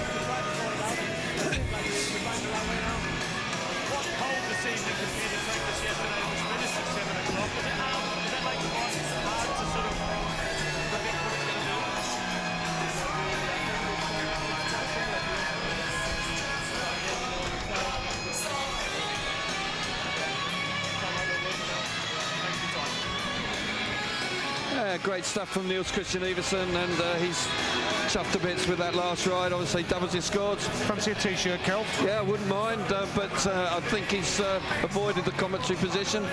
But yeah, maybe if I move down the grandstand a wee bit, I might be able to catch one. But yeah, he's going to fire one right up into the high stands above us. It's a bit of a fan winner, isn't it?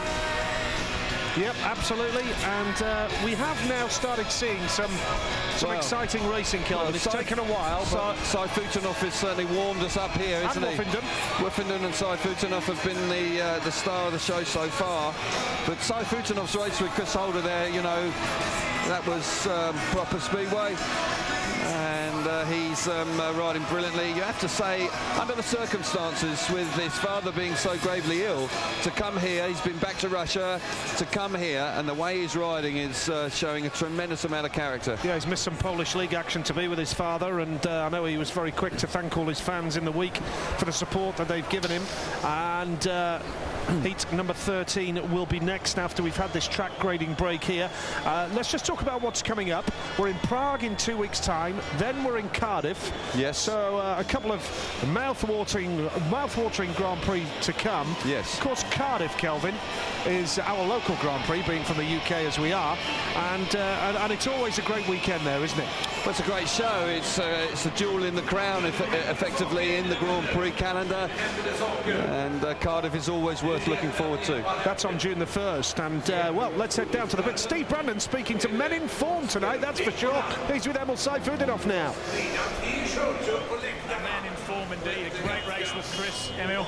Yes, really was a good race. So I'm happy now with winning this race. So I'm still ready, you know, next for next hit. So we'll see. He protected himself on the outside. Did that give you a clue what you did next time round? Because, you know, this track is it's changed now. It's very quickly changed, you know. So this outside now was working. So I'm going there, and it was faster. So I think it's stay like this, and next hit is I do the same. How important is it to back up the result in Bydgoszcz here? You know, it's very tough because we have a little bit pressure, and of course I need to win, and I need to get more points. So I'm still ready, and keep smiling. Yeah, thank you. Yeah, super stuff from Emil Saifutinov. He's clearly delighted with that last ride. He's got the outside gates to come. In heat 16 he goes off gate 3, and in heat 20 he goes off gate 4. So yeah, he needs to keep that outside run working, but I'll tell you what, he certainly had his bike dialed in that last one. So Nicky Pedersen, Andreas Jonsson, we've had 12 races of this Grand Prix so far. It's taken just a little bit longer than it normally does here. We've had 1 or 2 delays for track grading and a couple of accidents as well. And the word from the pits is that Darcy Ward does have a suspected broken collarbone and is having x-rays as we speak. We can only wish him all the very best. The reigning champion, Chris Holder, having his best night of the Grand Prix series so far. Of course, this is only round number 3 tonight here in Gothenburg. And we have seen some good action as well. Antonio Lindbach started off quite beautifully with 2 race wins to his name, and then trailed in last in the last outing that he had. So there are 1 or 2 inconsistencies creeping in here, but we have seen some great action as well. Ty Wiffenden and Nicky Pedersen.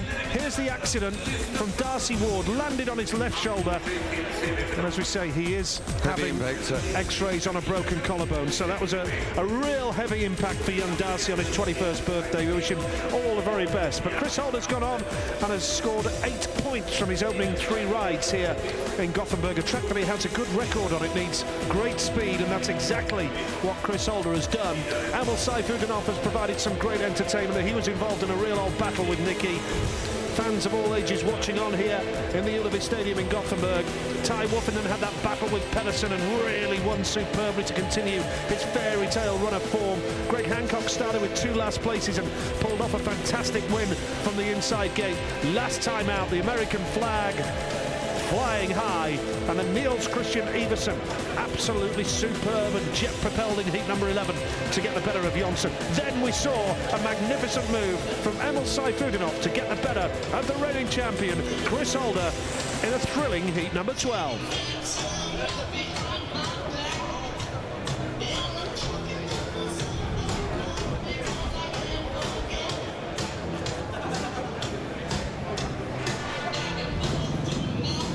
Yep, it's certainly livened up in that previous race with Emil Saifudanov and Chris Holder really putting on a great display. Greg Hancock coming out in this one, who was an impressive winner himself in his last ride when he came away from the inside gate after 2 disappointing rides. He comes out of gate 2 this time and he'll be looking to build on that. Certainly it's been a tough night for Fredrik Lindgren. He goes out of the outside gate in gate 4, and Freddie just hasn't been able to really get going here this evening. He's just got 2 points from 3 rides, and he really has to win his last 2 rides to move on to 8 to have any chance at all of making the top 8. And Kasperzak goes out of the inside, who's certainly got amongst the points so far, which is better than he did 2 weeks ago. But yeah, for me, Greg Hancock will be interested to see if he feels rejuvenated by that win he had last time out. Still needs to win races, of course. Yeah. You're going to need 9 points to qualify for the semi-finals. You have 8 points and you are sweating on other races. It's out of your hands to an extent if you get 8 points and then you have to wait for other races. So in an ideal world, Hancock can go on and win this race and put himself right in contention. Heat number 13 and the resumption of the FOGO Swedish FIM Speedway Grand Prix is coming next.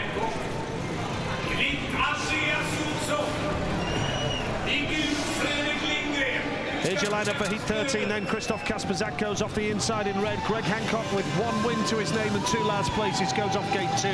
Andreas Jonsson, very inconsistent. He's off gate 3. And another inconsistent Swede who's struggling for speed tonight. Freddie Lindgren, not so fast Freddie this evening, is off the outside. All 4 riders are in a similar position. They're all desperate for points. They've had a disappointing night so far, and so with just the 2 rides to go for them now, they really do need to hit the front. If they're going to have any chance of making the semi-finals tonight, it's really now win or bust.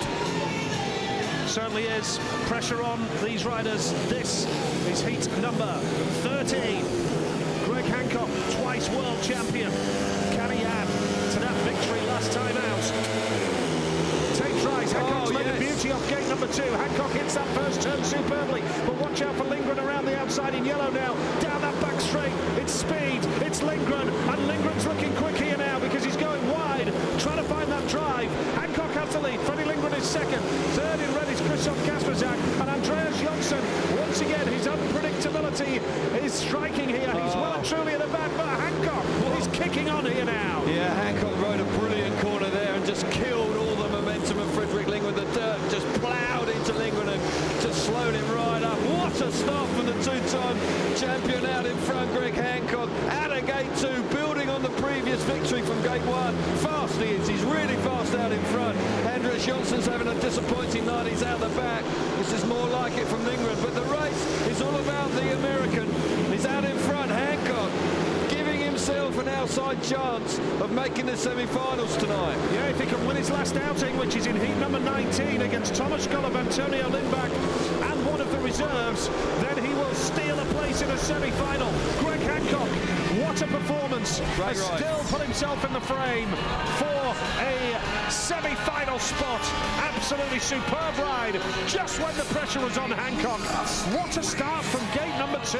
Absolutely. Magnificent. Yeah, and he has that ability on tracks like this. When you're under pressure, you've got to be able to look in your toolbox and find a start when you need it.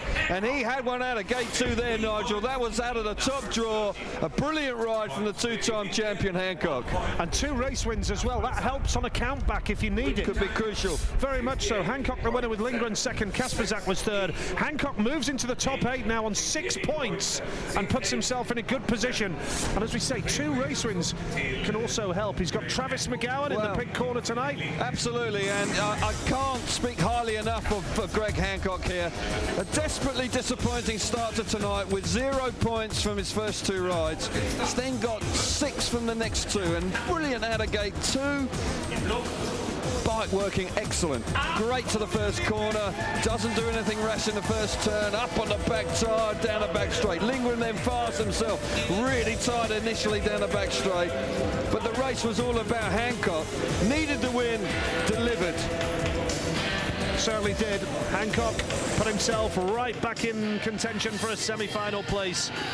And, well, he is one of Speedway's nice guys, Mr. Popular. Wow, and he's been doing it forever. 43 years of age, still doing the business out there. Wow. Well, I remember seeing Greg back in 1989 when I was working on a local newspaper in the West Midlands, and that seems such a long time ago now, 24 years, and he was struggling around the British Speedway tracks, Hancock, and what a career he's gone on to have. Absolutely brilliant. As we build up to heat number 14 now, Hampel, Lindback, Everson and Woofington. And Jarek Hampel, the only rider not to win a race tonight. Ty Woofington off gate 4. What can he do here now, Kelvin? Well, we saw him do some pretty miraculous stuff in the previous one. He actually got a really good run off the first corner. You need a little bit of good fortune because you're going to need the room to manoeuvre. It's going to be tough because you've got Everson coming out of gate 3, who was very impressive last time. And Antonio Lindback, well, he didn't score in his last ride, but his first 2 rides were really terrific. So, highly competitive race. Hampel could be a danger. He's looking for his first win. Now, heat number 14. Nicky Pedersen watching on here. Steady so far with 7 for him. Race number 14 here in Gothenburg. Speedway Grand Prix. Great start from the inside at Hampel. Now Woofington is in yellow. He's going to try and go wide, but it's too wide there. It's Lindback and it's Hampel. And now Woofington is winding it on down the back straight, but Hampel has the lead. Lindback is second. Woofington is third. Trailing at the back is Niels Christian Everson. But this is good from Jarek Hampel. He leads the race. And Woofington is trying everything now to close the door on Antonio Lindback in second place. Woofington's got so much speed, he had to scrub it all off there. I thought he was going to run into the back of Antonio Lindback. Keep your eyes on Woofington. He's really quick in third place. Hampel out of the inside, looking good out in front. But Woofington needs no question. He's searching for a way through. He's coming up the inside. Whoa! Brilliant move from Ty Woofington. He was faster. He found the extra grip and fired himself through to second place. Hampel out in front with a lap to go. How much speed is in Woofington's motor here? Hampel has the lead. He's getting closer. Yes. Woofington's getting closer now into turns 3 and 4. He needs another lap perhaps. He's going to settle for 2 points. One more lap. Oh! Really tight coming out of the last corner. Hampel literally... I've written him off. Oh, too soon, Nigel. Too soon. He was so close coming out of the last corner. Hampel hangs on by the skin of his teeth. What a ride from Ty Woofington. He was nowhere on the opening lap. So much speed on his motorbike. A rider that is literally riding out of his skin. Oh, great Speedway. One more lap and he would have had Hampel there, no doubt. Haven't introduced 5-lap races yet, Nigel, so hey, they'll have to wait for that one. But well, certainly that was a great effort from Woofington. But what a big result for Jarek Hampel. Classy that ride. Puts him on to 9 points, and it's his first win of the night. Woofington moves into double figures on 10. He's in the semi-finals all right, once again. But he had so much speed there, Kelvin, to close the door on this guy, close the gap on this guy. Well, Hampel away from the inside makes a really good start, does the right thing in the first corner, sweeps the outside, trusts the speed on the bike and gets around the outside of Antonio Lindback. Woofington stuck back in traffic, and you have to say he rides superbly here. He's still in third place. Gets up the inside of Antonio Lindback. Look at that, the bike really hooks up and fires himself into second place. Super ride there. And then just as my colleague Nigel has written him all off, no way he's going to win the race. That, yeah. Just about very nearly got to the front coming out of the last corner. Excellent Speedway once again. Woofington on 10 points. What a season he's having. He's a different rider. Ty Woofington is a different rider this year completely. He's always had the talent, just wasn't quite focused enough, and things happened with his father passing away. It all happened at the wrong time and too soon. He's back, he's matured, and he means business. Well, he's on 33 points in the GP now. Thomas Golub is on 35. Could he lead the World Championship after tonight? He's second in the world at the moment. He's second in the world it's unbelievable. at the moment. Darcy Ward out of the meeting. What an opportunity for Ty Woofington. That would be a woofy moment, wouldn't it? So, heat 15, Nicky Pedersen off the inside. Thomas Golub goes off gate number 2. Chris Alder gate 3. And Matti Zagar off the outside. This man, Holder, has had a wonderful night as reigning world champion. There's extra pressure on your shoulders, and Thomas Golub now will be like a wounded animal. Didn't even finish the last race. He turned around and went straight back to the pits. He was that angry. I'm concerned about Golub. He just threw the towel in his last ride, and I've seen him do that before. And so he's got to find something extra now, because he can't afford just to throw races away. It's a very competitive race with Pedersen in it and Holder. Really looking forward to it. This evening, the racing's really livened up. This is Heat 15. What a lineup it is. We have 3 world champions in this race. Off gate number 1, Nicky Pedersen, superb. Second place is Golub now. Coming around the outside, and the inside, Zager! Oh! Where did he find that from? Golub! Golub hits the front down the back straight. Brilliant opening lap. Zager's back from the Zager right round the outside of Thomas Golub, the world champions out the back. Unbelievable first lap of Speedway. Golub back up the inside, and Zager's failed to score in his last 2 rides. Somehow got to the front. Excellent opening lap. Well, this would put Zager on 6 points and give him a great chance of a semi-final spot if he can win his last race. They're dropping points left, right and centre here. The lead is with Matti Zager. Thomas Golub is second. We have Nicky Pedersen third, and Chris Holder, who has had a wonderful night so far, is going to have 8 points going into his last ride if it stays like this. But Zager showing true class here. This is an impressive ride, Kelvin. Superb, and he had to do it the hard way. It was an excellent first corner from the outside where he chopped back to the inside, and he's got himself to the front. Golub looking more like he means business this time. 1 corner to go, but the race is all about Matti Zager. Thomas Golub second, Nicky Pedersen was third. Thomas Golub has still got work to do to get into the semi-final here after starting brilliantly. Matti Zager, great talent on a speedway bike, has just won an all-star Heat 15 against 3 world champions. Well, you talked about inconsistency tonight. Just summed up by the performance from Zager. Win, last win. Great ride from Zager out in front. Did it the hard way. And this Grand Prix has certainly livened up, no question about that. Holder and Pedersen at 8 points apiece. Golub on 6, but other riders have got races in hand, including Saifudinov. It's going to be touch and go. Golub is going to need a big heat number 19. He's on 6 points, so is Greg Hancock.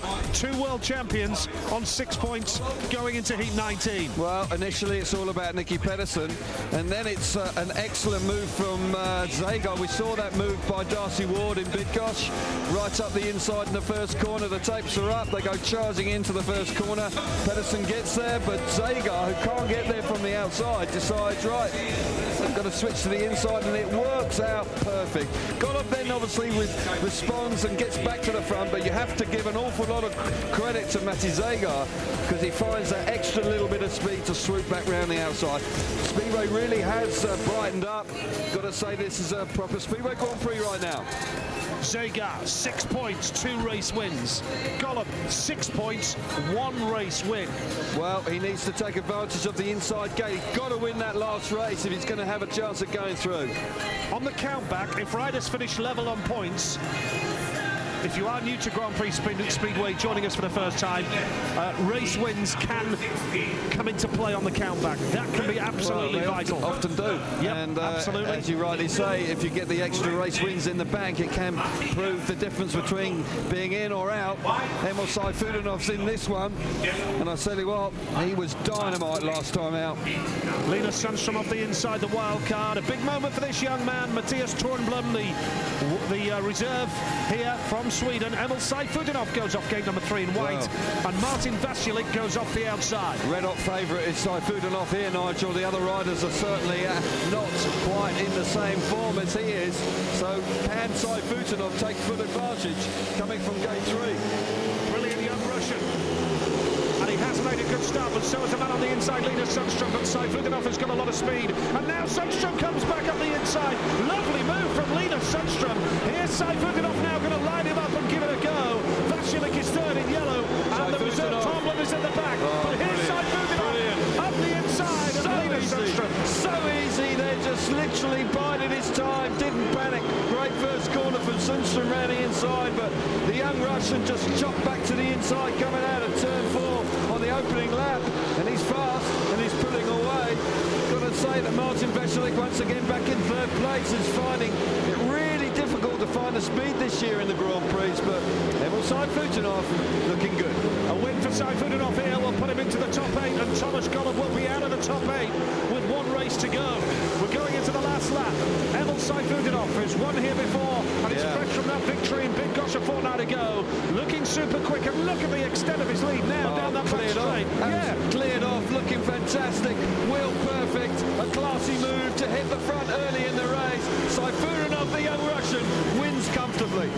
Heat number 16, and Emil Seifutenov can start preparing for the semi-finals now, although of course he's got another race to go, and every point is vital in the GP series when you bear in mind that your points count overall over 12 rounds of the World Championship, so every point you score counts towards your overall total, as I mentioned earlier, and we are just repeating these for any new viewers that are joining us for Grand Prix Speedway for the first time.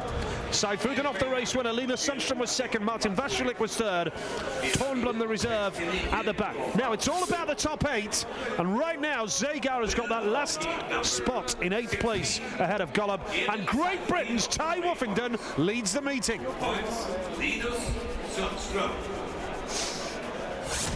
Fabulous performance once again from Emil Seifutenov. He had that fabulous victory early on where he had a terrific race with Chris Holder, the world champion, where he really did strut his stuff. But this time he was made to work pretty hard here because Linus Sundström makes a really good first corner. But here, so good, you know, just chops back to the inside. He's got lots of speed and just charges up the inside, and he picks up his second consecutive win on the night. So the young Russian is really beginning to make his presence felt.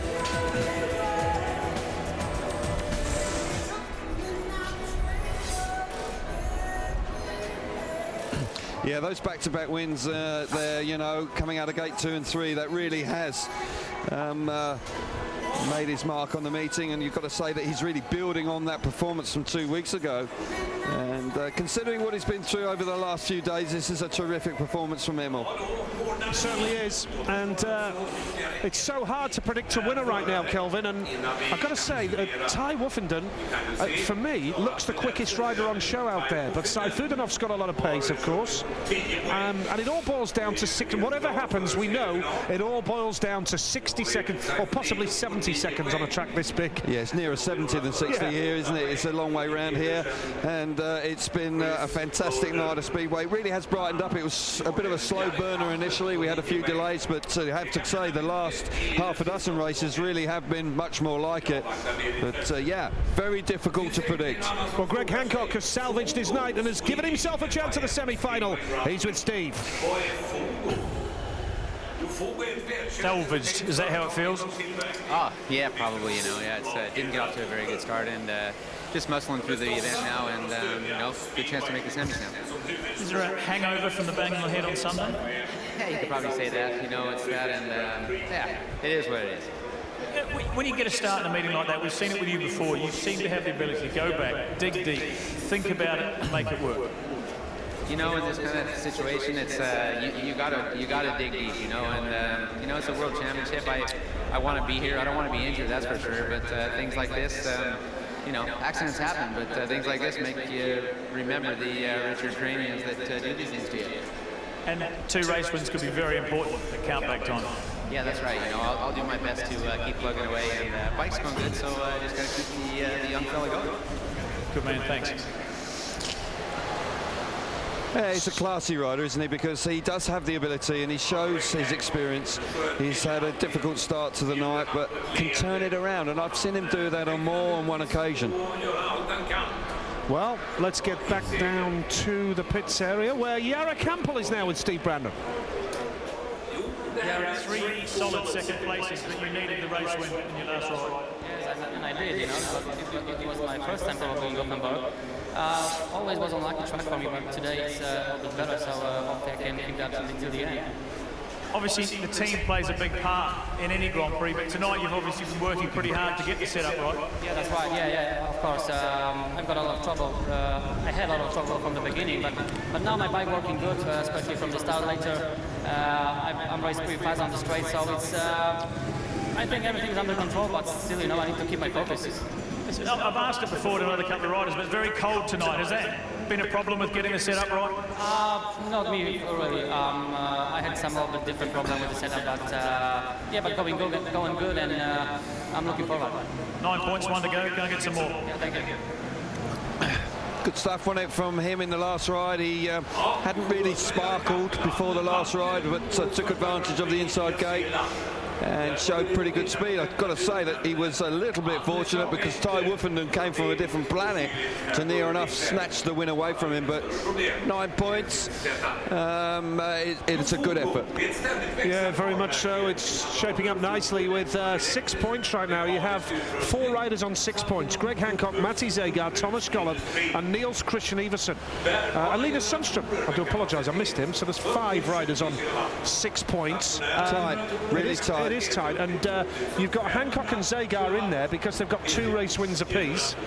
And Matti Zegar, superb ride last time out. He is with Steve Brandon. Matti Zegar, a race win, last, and you go and beat 3 world champions. What's going on? It's the year 3003. No, it's first ride the bike felt okay, but after second zero, I said something's not right. So I made a good decision. I changed the bike the second one, which showed to be not very good from the start, but later on the track was pretty fast. So I'm gonna continue this one. Just gotta make some small changes maybe to improve the start, because obviously it's only 1 heat left, and I'm pretty desperate for another 3 points. Gate 1 coming up in heat 20, important to make another blistering start. Yeah, it is, but you know, it's heat 20, so it's going to be 4th heat. I think all the dirt's going to move, so I need to make a start, you know, do or die, so I'll go for the best. A great result in Bydgoszcz, which is a long time ago, it's in the past, but how important is it to keep that momentum going? To be honest, you know, at the next meeting it means nothing. You know, it's always new meeting, new heat in front of you. So if you make zeros, you're as good as your last race. Yeah. So I gotta keep improving and keep consistency going. And of course, I want to make the same every meeting. And if you're lucky as well and you get a good big choice, gate choice, you get to the final. So you know, all to the forward. You're back in the Grand Prix series again this year. Is it got harder since you've been away? You know, I don't think Grand Prix haven't been easy, but that's unfair to say. But you know, I'm a bit older now. It's a lot of guys my age, even younger, and some old ones as well. But I won't say old, but older. But you know, it's a tough game, but I love it. That's why I'm here, you know, and I want to continue doing that, what I love. All to play for. Back to work. Thank you very much. Bye-bye. Yeah, great interview there, I thought. You know, a mature man now. He didn't work out for him first time around, but you know, really is, you know, I like what he was talking about there. That made sense to me. Oh, the inside gate is clearly the best one, and that's been evident. The other 3 gates are all fairly even. I would suggest that the more points you can get, the semi-finals, you'll be quite pleased to get the inside gate. Racing has livened up. The crowd are certainly enjoying themselves. Slightly disappointed with Andre Johnson and Fredrik Lindgren. The Swedes aren't really sparkling here tonight, and that's a disappointment for the home crowd. But Antonio Lindback has still got a chance with a right to go to make the semi-finals. Yep, heat number 17 coming up then here, and Lindgren is your man in picture there in the red helmet colour. Nope. Can't make it. He's just got to try and pick up 3 points here so that he just, you know, picks up points towards his World Championship total. We're looking at the world champion who has had a good night so far tonight. He will obviously been surprised by the pace of Sayfutdinov in his last ride when Sayfutdinov passed him, but the world champion is clearly on much better form here tonight.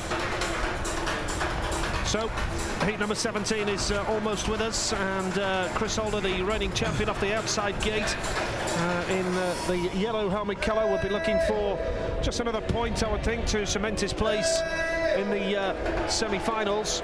Yeah, 9 should do it. 9 should be enough, and then particularly when you consider he had 2 race wins as well in his first 2 rides. 9, I would suggest, would be relatively comfortable. But 9 points, I would think he would much rather go on to 11. Because a double-figure score is not something to sniff at, and could well give him a better pick for the semi-final. It will give him a better pick for the semi-final. So Holder looking for another win here.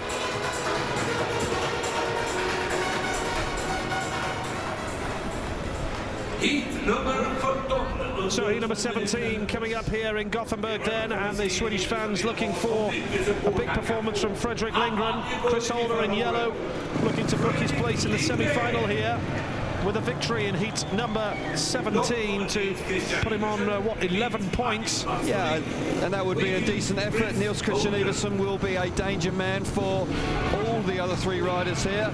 Martin Vasilek, who's had a disappointing evening once again. I do know that he had a lot of engine work done, as a lot of other riders had done coming into this meeting, but still hasn't quite captured the form we saw him in last year. But yeah, Holder, Iversen, could be a bit of a battle here, and Freddie Lindgren, I'm sure he'll want to finish with a win. Getting down to the real business end of the Grand Prix here. This, the FOGO Swedish FIM Speedway Grand Prix here in Gothenburg. We'll be back in Sweden later this year in Stockholm at the Friends Arena. That magnificent new venue. Heat number 17 then is coming up.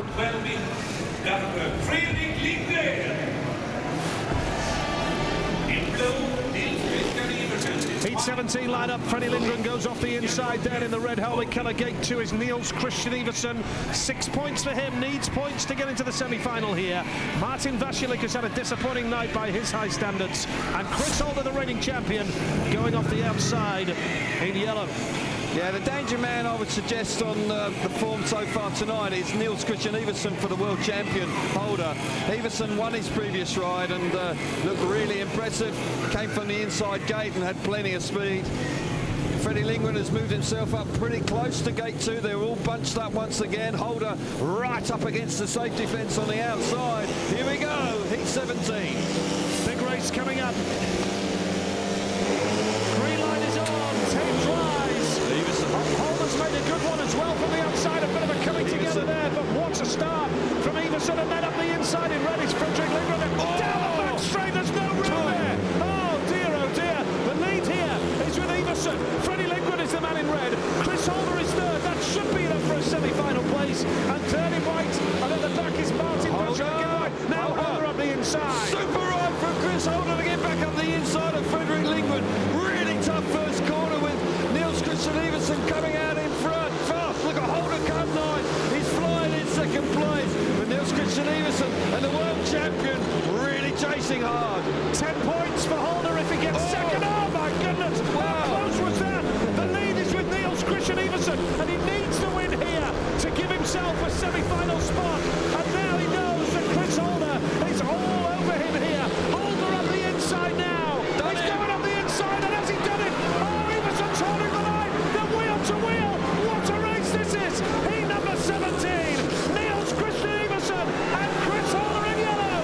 Iversen's done it all. Proper speedway in heat 17. Holder all over Niels Christian Iversen. Iversen was spinning up coming off the corners.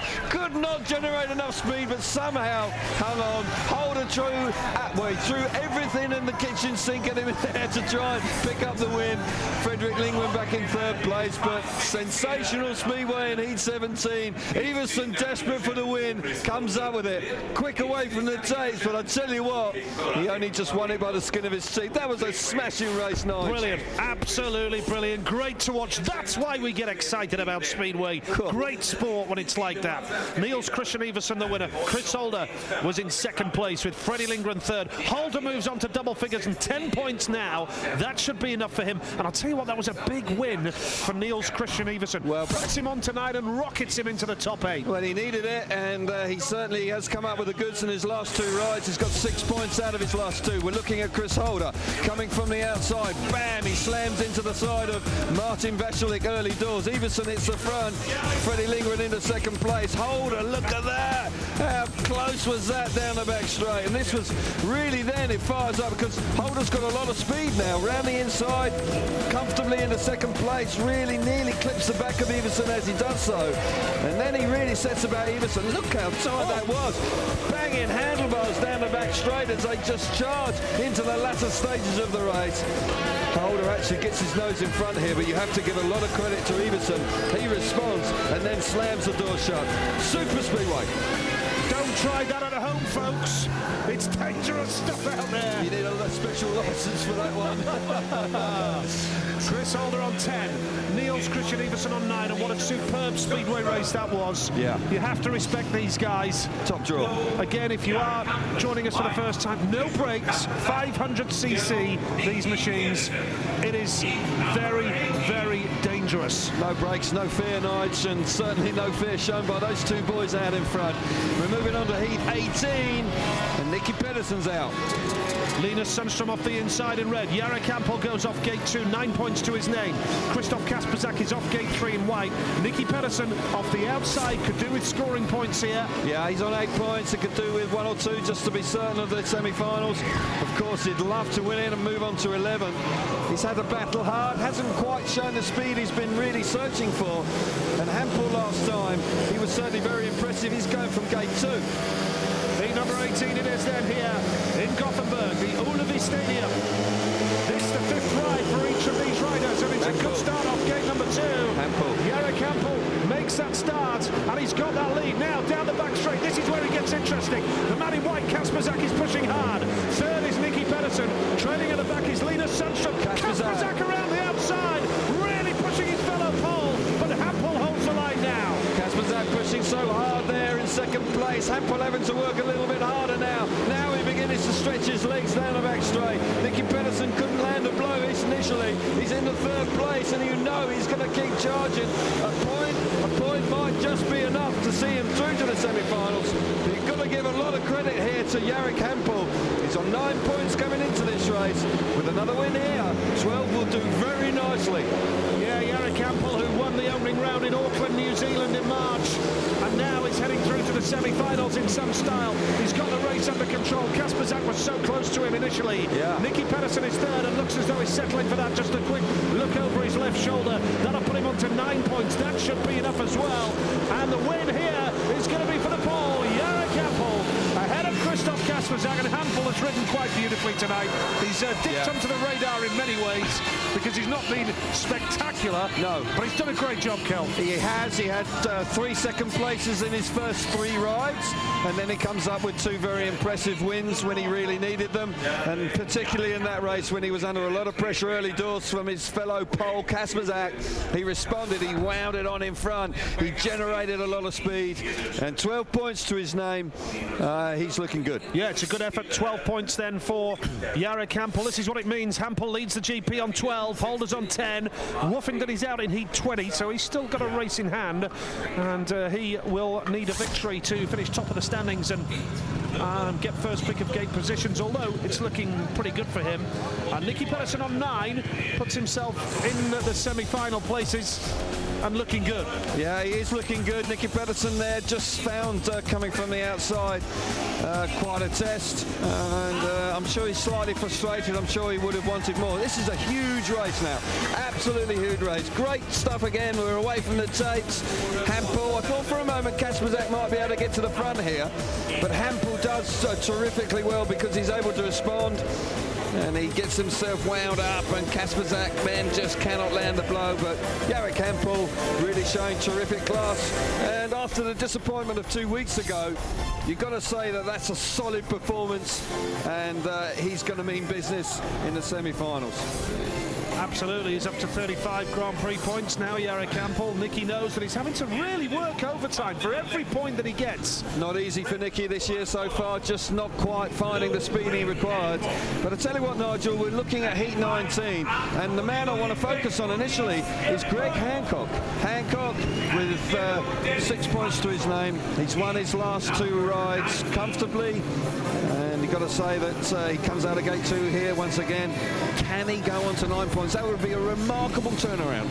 There's your lineup for heat 19. It's almost a case of win or bust for Thomas Golub. He goes off the inside in red. Greg Hancock needs a win as well. He's off gate number 2. The stakes are high in this one. Antonio Lindback, points needed for him off 3. Yeah. Dennis Anderson off the outside, the reserve, replacing Darcy Ward, who, as we say, is having x-rays at the moment in a hospital here in Gothenburg with a suspected broken collarbone.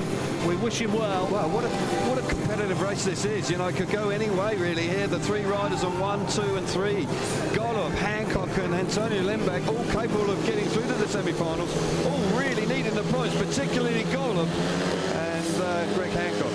Heat number 19. The stakes are high, the pressure is on. Hancock's made a good start off 2. What a Hancock start. hits that first turn. Classy. Gollum is second. Here comes Lindback now on the inside. That will put Gollum out of the meeting surely now. It's Hancock with the lead. Gollum is second though. He really did come on strong down the straight. He's got speed, he's got pace, and he's piling the pressure on Greg Hancock. The battle of the world champions now. Gollum has to put the brakes on. Switches back to the inside. Yes. Oh, what a move from Thomas Gollum. Absolutely world class. Now back out to the safety fence, right on the dirt. Fires himself to the front. He now means business. Gollum. Greg Hancock really sharp away from the tapes. We'll have to wait and see whether 8 points will be enough for the semi-finals. But I tell you what a sensational move from Thomas Gollum. About 15 to 20 seconds ago, Gollum was looking like his night was over. Yeah. Now he's got himself to the front. He's going to put himself on 9 points and a place in the semi-finals here in Gothenburg. Wow. What a display. And don't rule him out from winning the meeting as well. And Antonio Lindback is only going to get a point here. Hancock is going to finish on 8 as well. But Thomas Gollum has rocketed himself onto 9 points. And that was typical Thomas Gollum. Thomas Gollum at his best. You've got to say, where did it come from? Earlier on tonight, he almost threw the towel in, didn't he? He just didn't have any real interest in the race, failed to finish, and then somehow, from somewhere, he comes up with an absolutely inspirational ride like that. When Hancock had made such a good start from gate 2, absolutely power-packed, and Gollum at his best. Gollum moves into the semi-final and wins the race from Hancock and Lindback. And Lindback, by my calculations, now just outside the top 8 on the countback. And that is massive. And now it's all down to Zagar, really, to see if he can move into the top 8 and knock Greg Hancock out. Yeah, well, dramatic scenes, of course. We see the replay here of Heat 19. Terrific start initially from Greg Hancock. There's the move from Gollum, swoops right up high, trusts the speed in the bike, gets around the outside, and then what a move this was. He scrubbed the speed off. I can't tell you how good a move that was. Initially to scrub the speed off, and then that's the move there. Just momentarily to switch back to the inside. That was just poetry in motion, and Gollum then really steals that win away to move himself back into the semi-final. Fabulous speedway from 2 masters of the sport. Now, Heat 20 is the last race of the qualifying races, if you like, for the semi-finals. So after this race, every rider will have completed their 5 outings, and we will know the top 8 who go through to the semi-finals. The World Championship leader before tonight, Thomas Gollum, we know is in the semi-finals. Yep. And what a lineup this is. Fabulous lineup with Zagar on the inside, who was so impressive last time. He needs another win for sure. Emil Saifudanov and Ty Wolfenden, who had such fantastic matchups 2 weeks ago in Bydgoszcz, with the young Russian coming out on top, and the young Russian once again tonight has been in its sparkling form. Great way to finish the 20 heats, Nigel. Certainly is, and it really has livened up quite beautifully here in Gothenburg after a slow start as well. Super Speedway meeting now. Matti Zagar off the inside in red. Andreas Jonsson, a disappointing night for AJ. He goes off 2. Ty Wolfenden, 10 points. He goes off gate 3 in white. Going off the outside gate here is Emil Saifudanov. Wolfenden, who got 14 in Bydgoszcz. 10 tonight. Saifudanov was the winner in Bydgoszcz. He's off the outside gate here and looking quick. This is a race to look forward to. You can't take your eyes off this one. It's heat number 20. Big points on the line. Pressure on Zagar off the inside.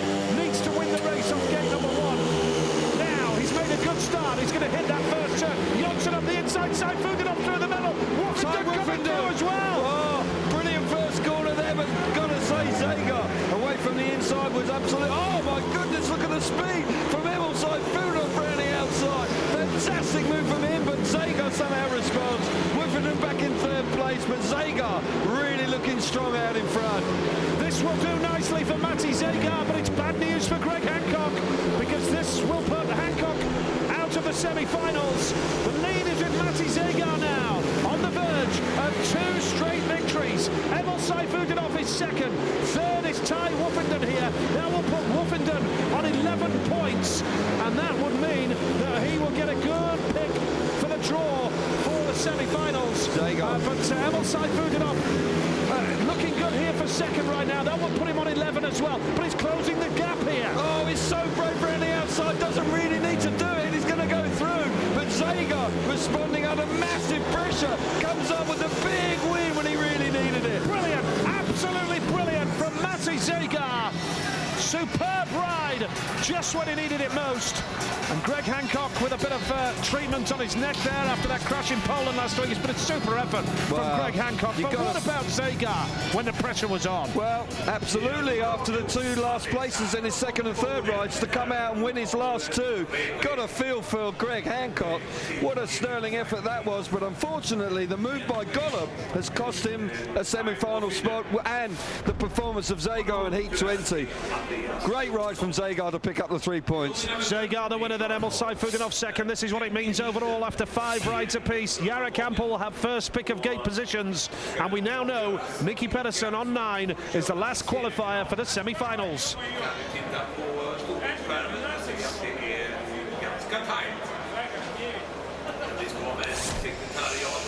Wow, really has livened up this Speedway meeting. You've got to say that we've seen some sparkling stuff in the last couple of rounds of races. No question. The last 8 heats really have burst into life. Zagar around the outside, really fast, and Seifuganov follows him through. The inside gate working very well once again for Zagar. Swings up there, really strong move in the first corner from Ty Wiffenden. But you've got to say, Seifuganov in second place had loads of speed here. He really does put a lot of pressure on Zagar as the race comes to its conclusion. But got a feel for Hancock, he's just going to miss out. And Zagar suddenly from nowhere rockets into the top 8 with a hugely impressive win. 3 race wins and 2 last places. That was a bit of a roller coaster of 5 rides for him.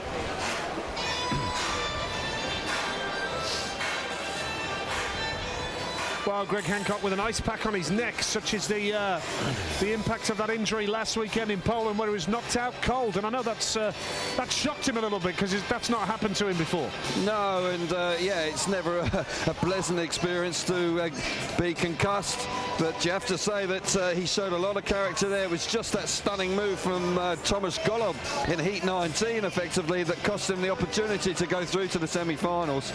The move from Golub was world class, you know, because he had to scrub the speed off and then turn the bike to the inside. It was a special move indeed, worthy of a race win. And then Zagar coming through to win Heat 20 as well. You know, you've got to give him a lot of credit, because he was struggling after his first 3 rides. But yeah, really good Speedway meeting we've got on our hands now. 2 terrific lineups for the semi-finals. Still extremely difficult to predict a winner.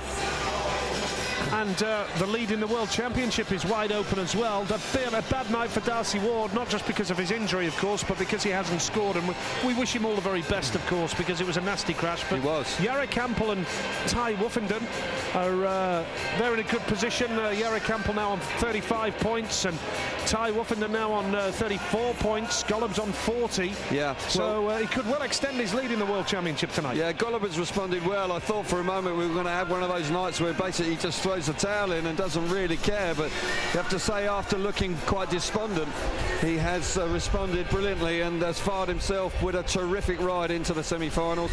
Ty Wiffenden riding great. Jarek Hampel responding after a difficult Grand Prix last time, where he would have been disappointed in Bydgoszcz not to have made the semi-finals. It's bubbling up nicely. It's going to come to some conclusion here tonight. You just feel that we've got a lot more action to see. And, you know, with these boys going head-to-head, Seifuganov looking very, very impressive so far. Well, Greg Hancock, it's been a great effort from him. He is with Steve Brandon. Greg Hancock, a big effort to get so close, but is tonight 8 points gained rather than anything lost with the week you've had? You got that right. I got to go away pretty happy right now. Especially the way it started, the way I was feeling, and you know, it's I wanted to do more, but I did the best I could for today. Experience counts for a lot, though, and that really worked, getting 8 points tonight. Yeah, I hope so. You know, you try to dig deep. You know your limits, and you know your capabilities too. So I gave the best shot I could, and you know, again, I would like to have more points, but I'll be back. See you in a fortnight. Thanks. You got it. Yeah, he'll be back. He will be back. He's always back, and you know, he hasn't missed the Grand Prix since 1995 when it started, and Clearly he was struggling a bit tonight, and he still rode great considering he started so poorly. And he came within a whisker of making the top 8 tonight, but as I say, in 2 weeks' time in Prague, I'm sure he'll be raring to go. The gate stats, not too much of a change. The inside 2 are certainly working well. As track conditions have changed, certainly the inside gate has become more and more of the favourite. Gate 2, you saw Greg Hancock making a great start from there in his last ride. A bit more difficult to win races from the outside. People just patiently waiting now for the draw for the semi-finals. But Nige, after a slow and slightly indifferent start to tonight, the meeting really has burst into life. A reminder, we're in Prague in a fortnight's time, Cardiff in 4 weeks' time. And this World Championship is taking shape quite nicely. And the draw for the semi-final now. Oh, this is important. Jarek Hempel, of course, will take the inside gate, I'm sure, and he duly does. No surprise with that. Got to say that Chris Holder, the world champion, I wouldn't be surprised if he goes for gate 2. Yes, clearly no surprises in the first 2 picks. Everson, this is going to be more of the outside gate. He's looking for that option. Gollop, actual fact, going out of gate 3, he shouldn't be too disappointed. He won Heat 1 from gate 3, so he should have some good memories. Well, the speed he had in his last ride, he can win from any gate, Kelvin. Yeah. He looks super quick. So it's Hampel, Holder, Gollop and Everson in the first semi-final. Saifunov coming up. Yep, no surprise there also. He's comfortable going off the inside. Ty Wuffinen, second pick. Gate 2 for him. No surprise there either. This is all very predictable, Kelvin. It is, but now this is not like the meeting, is it? Which is a roller coaster. Yeah, Zagar from the outside. He did a terrific move earlier on tonight where he chopped back to the inside from the outside. And Nicky, well, he's got to take gate 3, but he's in there. And I'll tell you what, he's a man that will always give his best. But so Saifunov 1, Wuffenden 2, Pedersen 3, and Zagar from the outside. Yep, so the semi-final lineup is now known. And it really is an appetizing lineup that we have. 3 races to go here. Here's the lineup for the semi-finals now. What a brilliant lineup. Nils Christian Everson. 9 points so far. Thomas Gollop. Fabulous last ride to get in the semis. Chris Holder. A hard-fought display from the world champion. Jarek Hempel. Yeah, he's been class tonight. Matej Jager. 2 great wins to qualify for the semis. Niki Pedersen. Really working hard tonight. Ty Wuffenden. Looking quick, 11 points. He's flying tonight. Wouldn't rule out back-to-back wins for the young Russian. Really is now, typically of the Grand Prix, it really is so hard to predict a winner. It all boils down to one race, the final, of course. And but who will be in that final?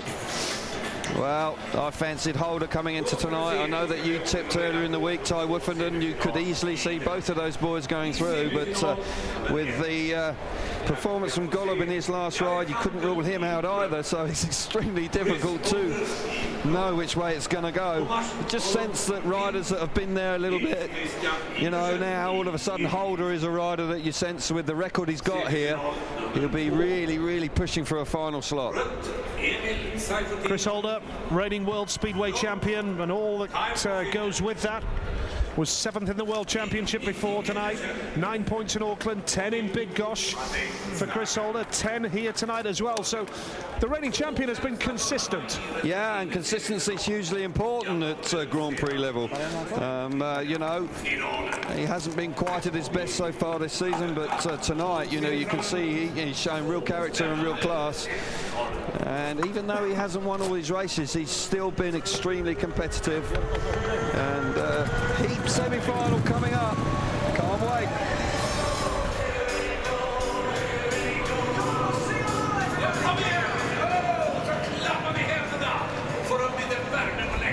Well, here we go. First semi-final of the FOGO Swedish FIM Speedway Grand Prix. Fair to say, Kelvin, started slowly, few interruptions, bit frustrating. It's got better and better as the night has gone on. Slow burner, but it's certainly burst into life now. And and we've got, you know, 2 semi-finals that should whet the appetite. And Hampel here on the inside is certainly good. Golob there digging around on gate 3, trying to find a good spot to fire himself to that first corner. But just got to know, you just got to think that Holder and Hampel with the 2 inside gates here, yeah, you like to think that that would be an advantage for them to make the top, to make the final here. Yep, so first semi-final here in Gothenburg. Stand by. Should be a good one.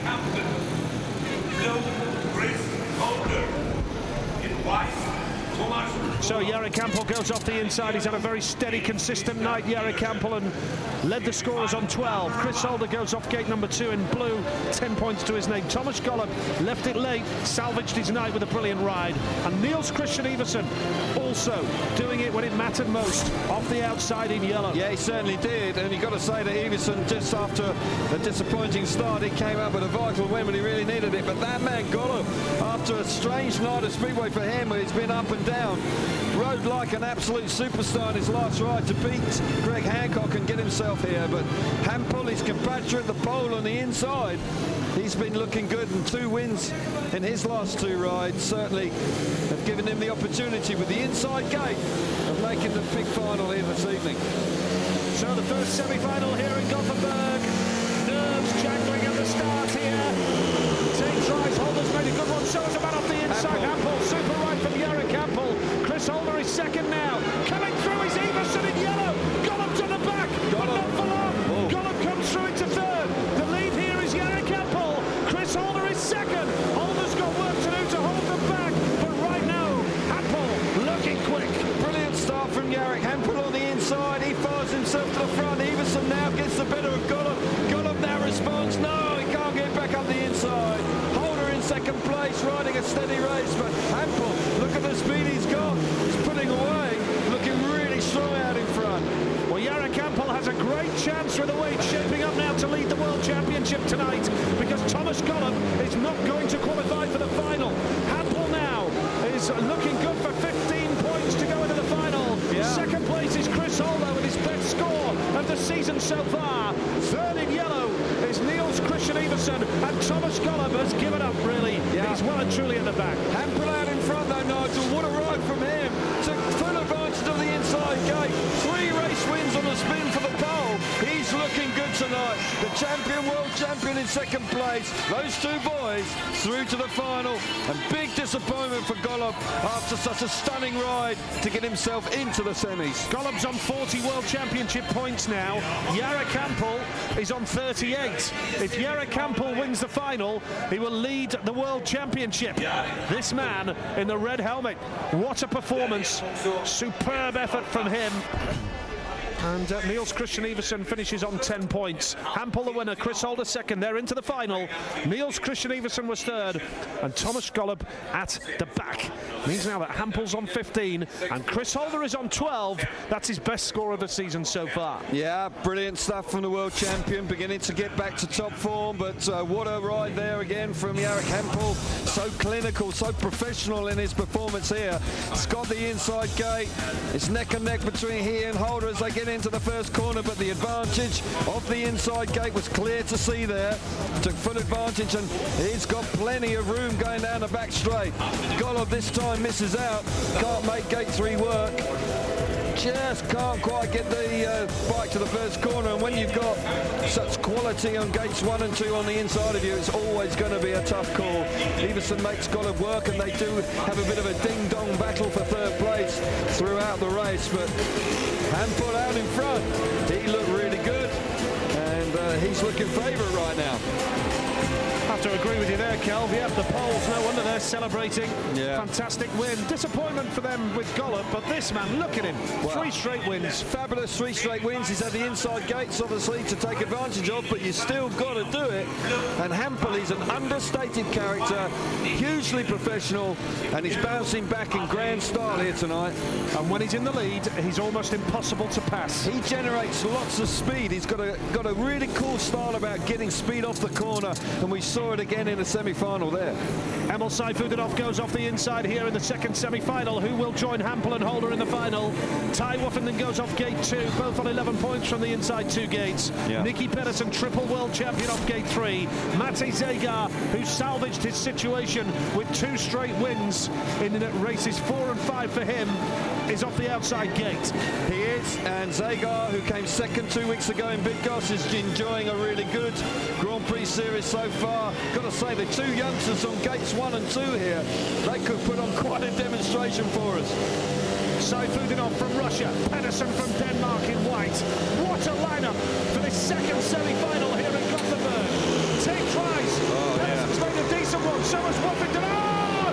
Woffenden's lost it, and into the fence they go. A nasty-looking crash there in that first turn. Big crash, Nigel, in the first corner. Ty Woffenden and Nicky Pedersen getting hooked up, and both riders are strewn on the track. Wow, that was a tough first corner. Ty Woffenden is sat up. Nicky Pedersen is having treatment down there on the track. That was a big spill. Well, nobody was going to give an inch there going into that first corner. Woffenden's up, and that's good news, but Nicky Pedersen hasn't moved so far. Yes, he's just moving a little bit, but I tell you what, that just shows you how hard this game is. Really, no quarter given going into the first corner there. Contact, riders losing control, and then slam. You imagine if we didn't have air fences. Good to see Woffenden up, though, I tell you. Whoa! Yeah. Tough Speedway. Let's hope that Nicky's going to be up and about very shortly. He's just down there on the track having No decision from the referee, Nige. No decision. I would suggest nobody really at fault there, just a racing incident. I'd be disappointed if somebody gets excluded. Well, it was very tight in that first turn, wasn't it? It was a very tight squeeze in that first turn. And Nicky complaining of pain in his arm right now. We wish him well. Spectacular. Be okay. Spectacular. See it again here. Yeah, we see it here. Ty Woffenden and Nicky Pedersen just straightening up there. They clash, and Pedersen and Ty actually just straightens up underneath him. How hard do they hit? How hard do they hit? Just watch.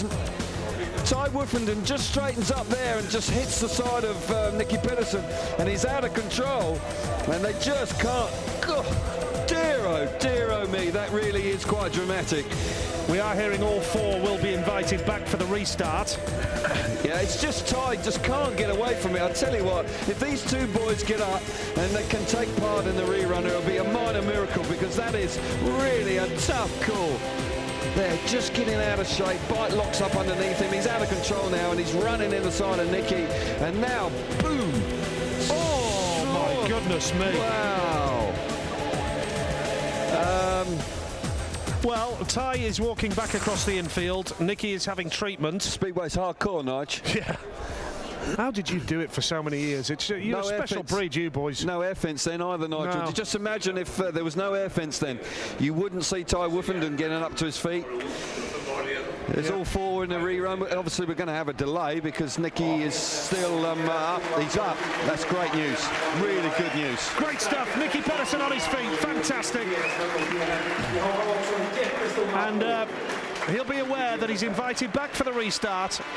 Yeah. Along with Woffenden. You know, you could, you know, the problem was there was contact between Ty and Nicky going to the first corner. He wants to see a replay on the big screen, I think.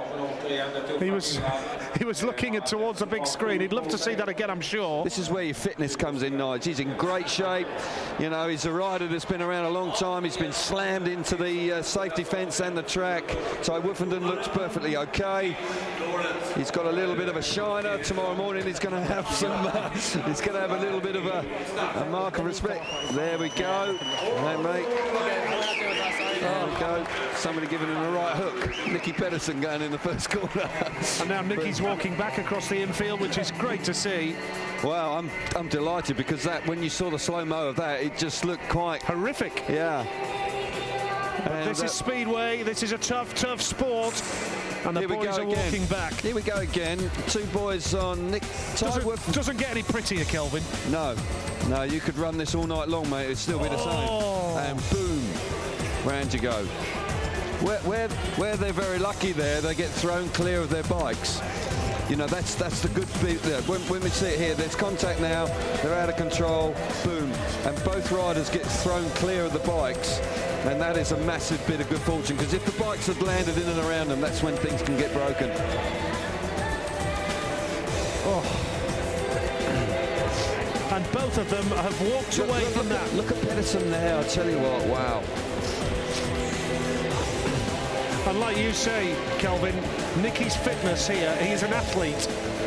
His fitness must have helped him here. It will do. It gives you the opportunity to bounce back. You can take a blow like that. You know, look at the energy going through there, you know.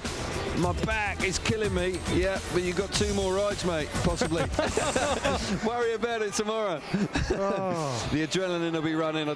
He'll pick himself up. And you know that he'll be charging into that first corner in the rerun, won't he? There'll be no thought of, oh, I'm going to be a little bit circumspect here.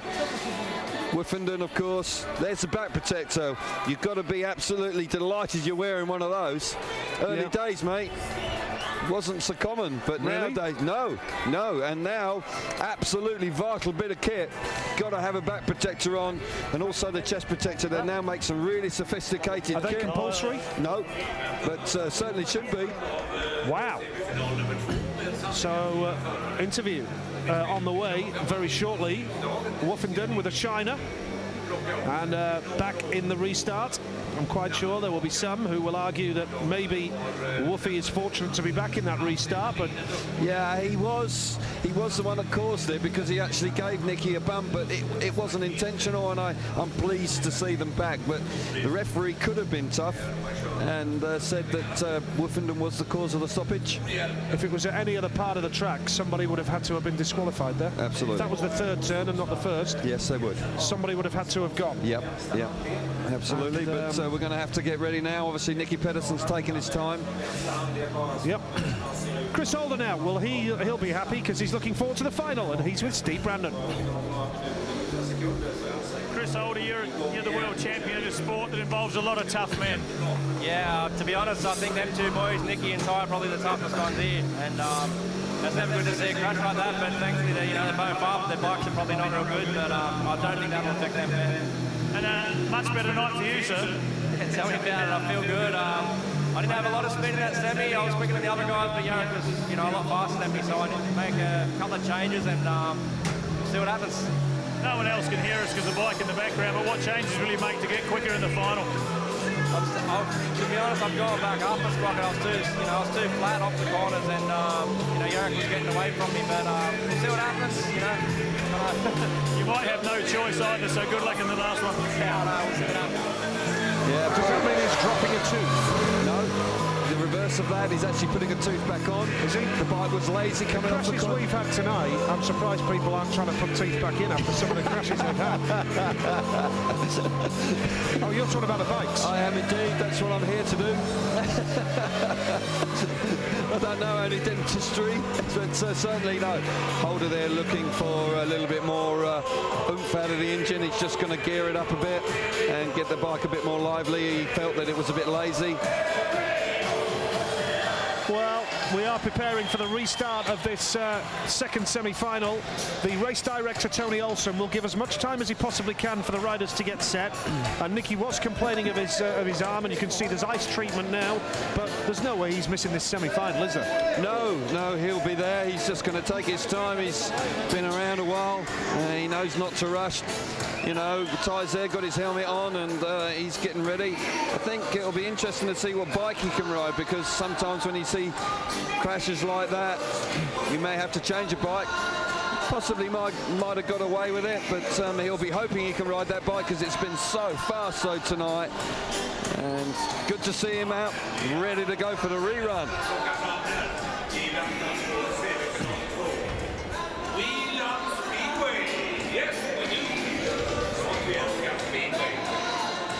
So as we say, in this situation, the race director will give as much time as possible, as they need, really. He'll talk to, Tony Olsen will talk to Nicky Pedersen. And to be fair, Woofenden's got ready in super quick time, really, there, Kel. Remarkable. Remarkable. I think but is that the same bike?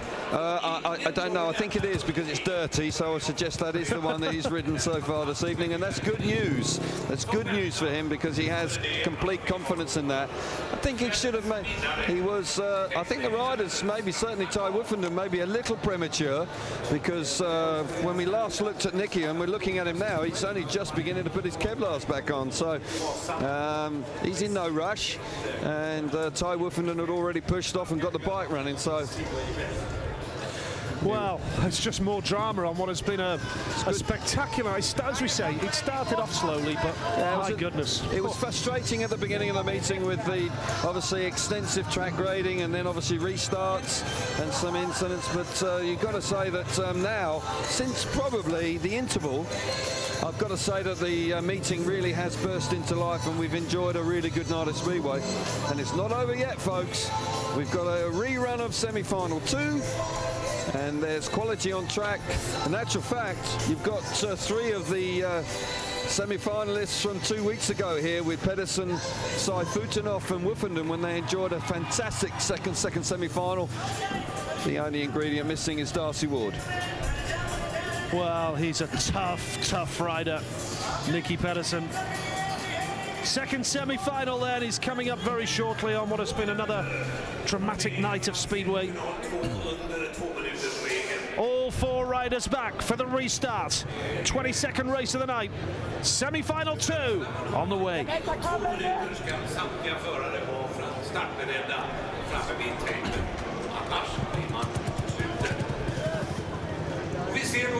Well, here we go then, Nigel. Rerun of the second semi-final, race 22, as you rightly say. Seifutenhoff and Ty Woofenden already out on track. All 4 riders out on track. I'm looking closely, keenly at Nicky Pedersen, and I suggest he's had to change his bike. That could be a problem for him. It looks clean and tidy. And I was, well, yeah, you're right there. Sparkling even. The mechanics, I tell you what, Pedersen's struggling. He's just done a practice start and immediately taken his left arm off the handlebar, so clearly has had some sort of injury sustained in the semi-final. Don't rule him out, people, because he still is quite a remarkable character. He will still give it his best.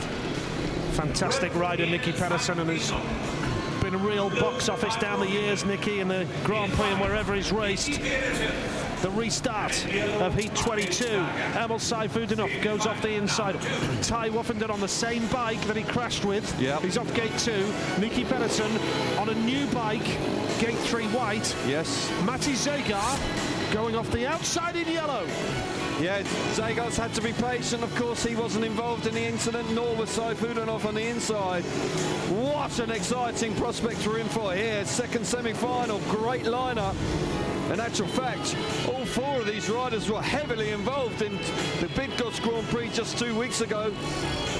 3 of them made the final that night. Zagar, Seifutenhoff and Woofenden were in the final with Pedersen, the only one to miss out. Here we go, Nigel. Here we go again. Second time of asking. Race 22. We know it's Hampel and Holder already in the final. The green light is on. And Nicky Pedersen's made a beauty. Nicky Pedersen off gate number 3. Zagar. What a start. Here comes Zagar around the outside. Second place is Seifutenhoff. Closes the door. Zagar is blocked. The lead is with Nicky Pedersen on a new bike. Just moments ago, he was piled up in the fence, holding his arm, and here he is with the lead. Nicky Pedersen out in front, out of gate 3 on his second bike. Is faster than the one he's been riding all night. Here we go. Seifutenhoff in the second place. Pedersen out in front. Woofenden made an awful start, just spun out. But Seifutenhoff's a danger man. He's going for the win here, Nigel. Round the outside, back to the inside. Can he do anything about Pedersen? He's looking quicker than Nicky here. He's got the speed in that bottom turn. Emil Seifutenhoff switches up the inside. What a race here. Pedersen has the lead. Seifutenhoff now. High and wide. Pedersen holds the line. Seifutenhoff on the inside. Oh, how close is that? The Russian steams on the inside. Pedersen responds. What a race of Speedway. That's just Speedway from a different planet. Unbelievable stuff again from the young Russian. Nicky Pedersen, left arm absolutely killing him. Can't believe it. He's just got another race to do, though. Yeah, riding on adrenaline now, Nigel. Worry about it tomorrow, Nicky. You've got another big race to go. Oh, that's Speedway from the gods, Nigel. Once again, we're seeing it every fortnight in the Grand Prix. Just can't believe what we've just witnessed again. It'll be interesting to establish the full extent of Nicky's damage, because he's now going into the final with quite clearly a damaged left wrist. Well, maybe that's why he made such a good start. He couldn't hang on to the clutch lever, Nigel. Just let it go a bit quicker. But what a start from Pedersen. Fantastic start. Clearly feeling the effects of that incident in the start there. He's certainly nursing that left arm, isn't he? And yeah, he's struggling. Well, the bad news is, Nicky, because you were so brilliant there, you've got to do another 4 laps. Yeah, that's tough, isn't it? Here we see it again. He makes an absolutely brilliant start from gate 3. Charges clear into the first corner. Woofenden was bored. Look at Zago. Zago gets absolutely slammed coming down the back straight, and he cannot make an impact. He'll be disappointed, and so will Woofenden. Woofenden doesn't get away from gate 2 particularly well and spins up and just can't land a blow. But Seifutinov, what a super ride he puts on here. Didn't really need to do this because first and second go through to the final, but such a brave rider, such an exciting rider, and absolutely fantastic move up the inside after switching from the outside to the in. Pedersen there, clearly hurting. Can't believe it. Got to ride 4 more laps, Nicky. Got to go through the pain barrier to be world champion. But tell you what a night this has been. It really has come alive and exceeded all expectations, because certainly on the evidence of the first 12 races, it was a little bit pedestrian, but now, with that man in particular, Seifutinov really has sparked this meeting into life. It just underlines exactly how courageous these riders are. They are as tough as old boots. Here's the gate stats. Gate 1, so preferable. Well, gate 1's just literally improved as the night's gone on. It's just becoming more and more of an advantage as the track's dried out. It's given that the shortest distance to the first corner has been the major concern. And you have to say that the other 3, you can still win from there, but it's becoming more and more difficult. What a final we've got here. It's been, Emil Seifutinov really has just almost, it's difficult to describe what he's been doing. It's just been absolutely extraordinary stuff. Here we go. A very, very special lineup here. Yannick Hampel. Gate 1, got to go for gate 1. Got to be, hasn't it? Yeah, got to go for gate 1. Yeah, no surprise with Hampel off the inside. He's won his last 3 rides, no problem at all. What a performance here. Gate 3, interesting. Gate 3, I would have thought he might have gone for 2, but he feels comfortable there. I think Holder will be more than happy to go gate 2. More than happy. That's a bonus for Holder, certainly. So Nicky will go off the outside. Quite clearly, Nicky has an issue with his left wrist, his left hand. That is a clutch hand as well. And it's a major issue when it comes to the start of the race even, you know? Well, we saw it there when he did a practice start when he came out for the semi-final. He did a practice start and then let the clutch go, and you could see that he had a reaction. There may be a broken bone in there, a crack in his wrist. Certainly he's, but look at the determination on his face. There is no question that he will take his place in the lineup here. Absolutely no question. Here is your lineup. Courageous, gutsy, determined. Well, he's extraordinary tonight. The reigning champion is in the final. Very professional performance tonight from Yannick Hampel, and I have to say that it really is a terrific lineup for the final.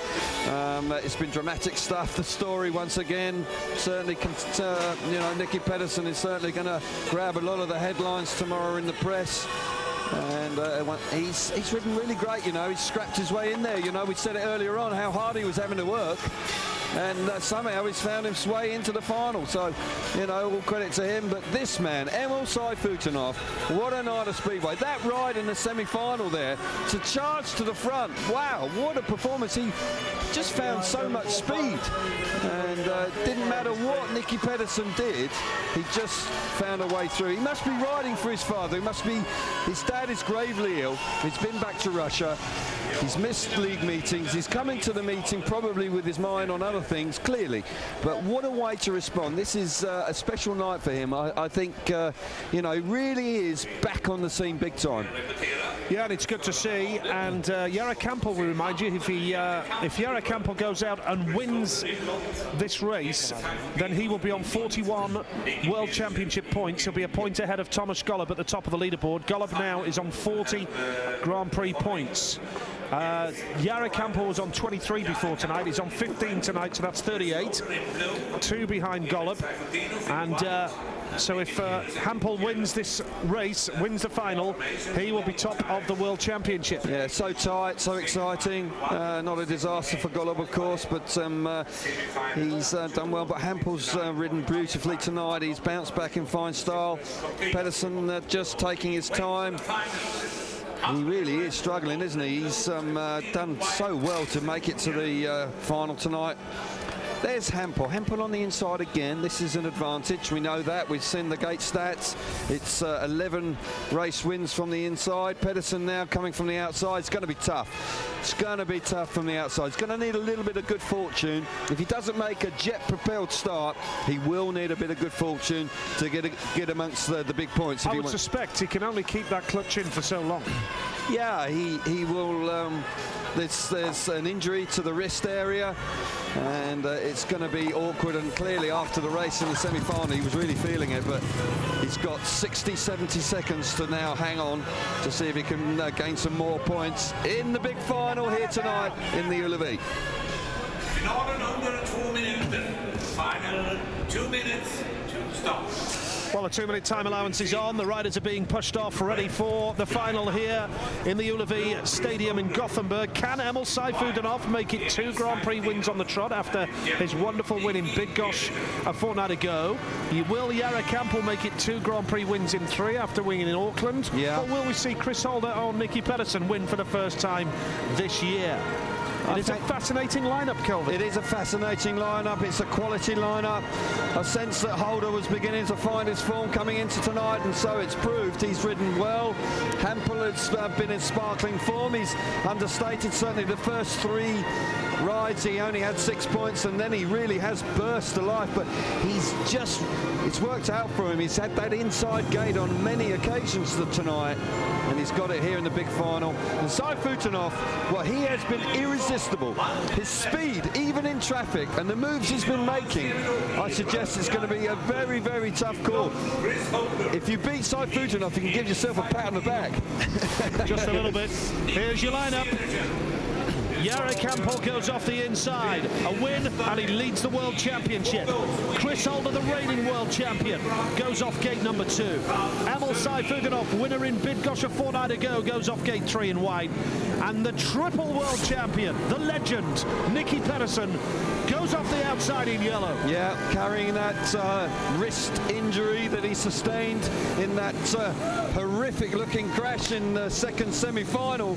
But he's here. He's made it. He's on his spare bike. The bike's faster than his #1 bike. Can he do it from the outside? What a story that would be. Hampel on the inside has been brilliant. Excellent final in prospect. Here we go. It's the grand final of the Swedish Grand Prix here at the Ullevi Stadium in Gothenburg. The green light is on.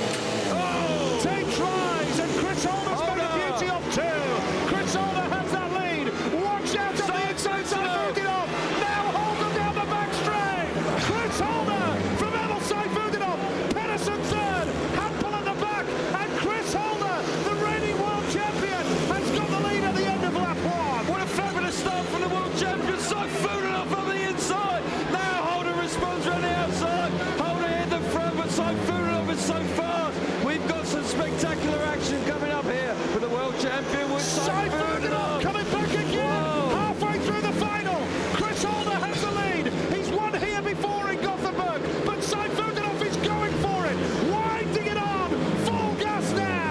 into turns 3 and 4 in the third lap of the race. Pedersen is third, Hampel at the back into the last lap here. Chris Holder, can he win his 5th Grand Prix of his career? Seifudenhoff down the back straight. Whoa! Russian hits the front down the back straight on the last lap. What a move in that corner. Now Holder coming back for more.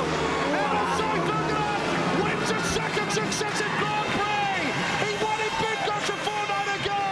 He's done it again, and he's passed the world champion. What a finale!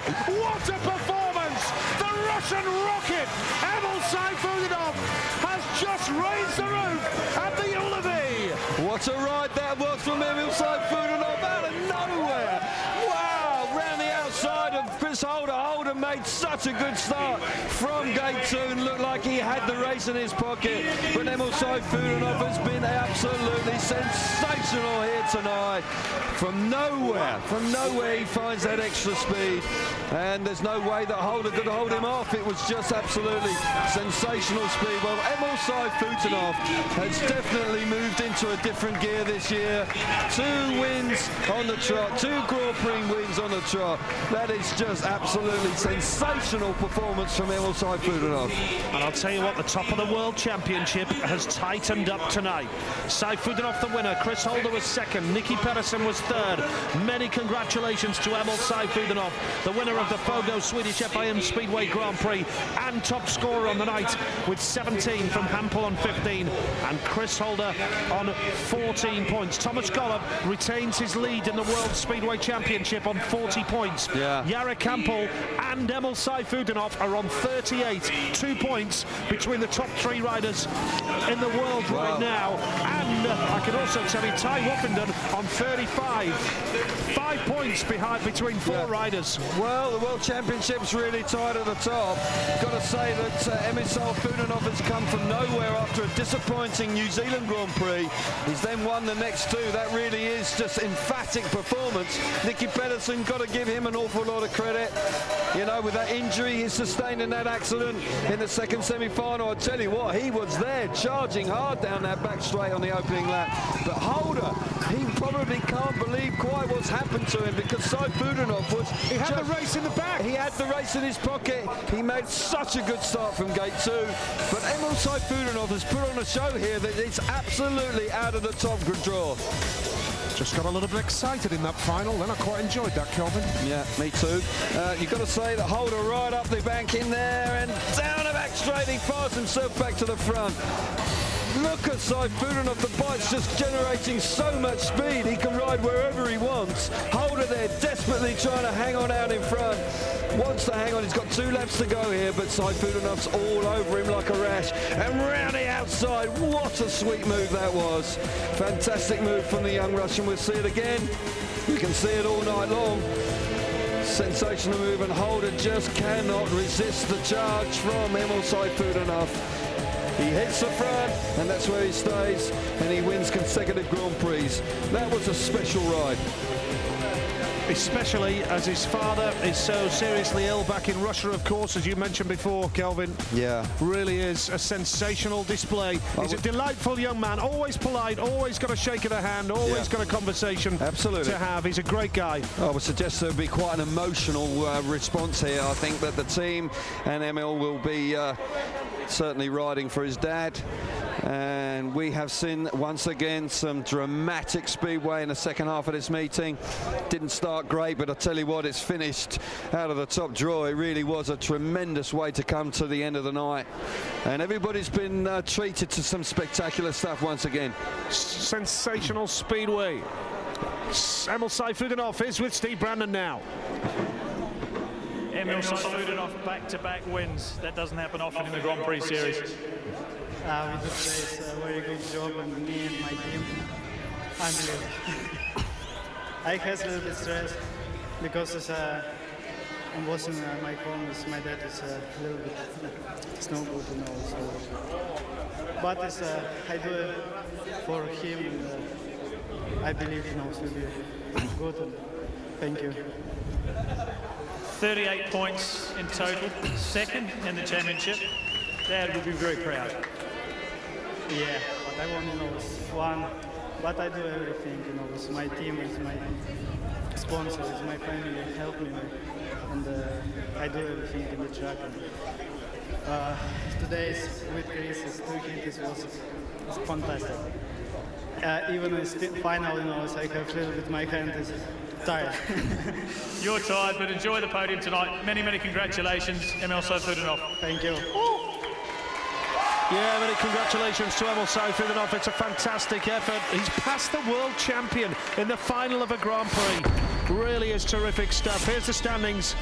Just to confirm then, after 3 rounds now, Thomas Golub on 40, Emil Sayfutdinov and Jarek Kampler on 38, Ty Woofenden on 35, Nicky Pedersen 34, Chris Holder 33. Yeah. Just how close? 7 points between the top 6. So tight, obviously, without double points in the final. You can't stretch your legs, and it really is extremely competitive. And the winner of tonight, Emil Sayfutdinov from Russia, first place for the lead. Well, many congratulations to Emil Sayfutdinov, very well deserved. And what a Grand Prix it's turned out to be as well. We've seen some sensational Grand Prix as we now observe the Russian national anthem.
So it's congratulations to Emil Sayfutdinov.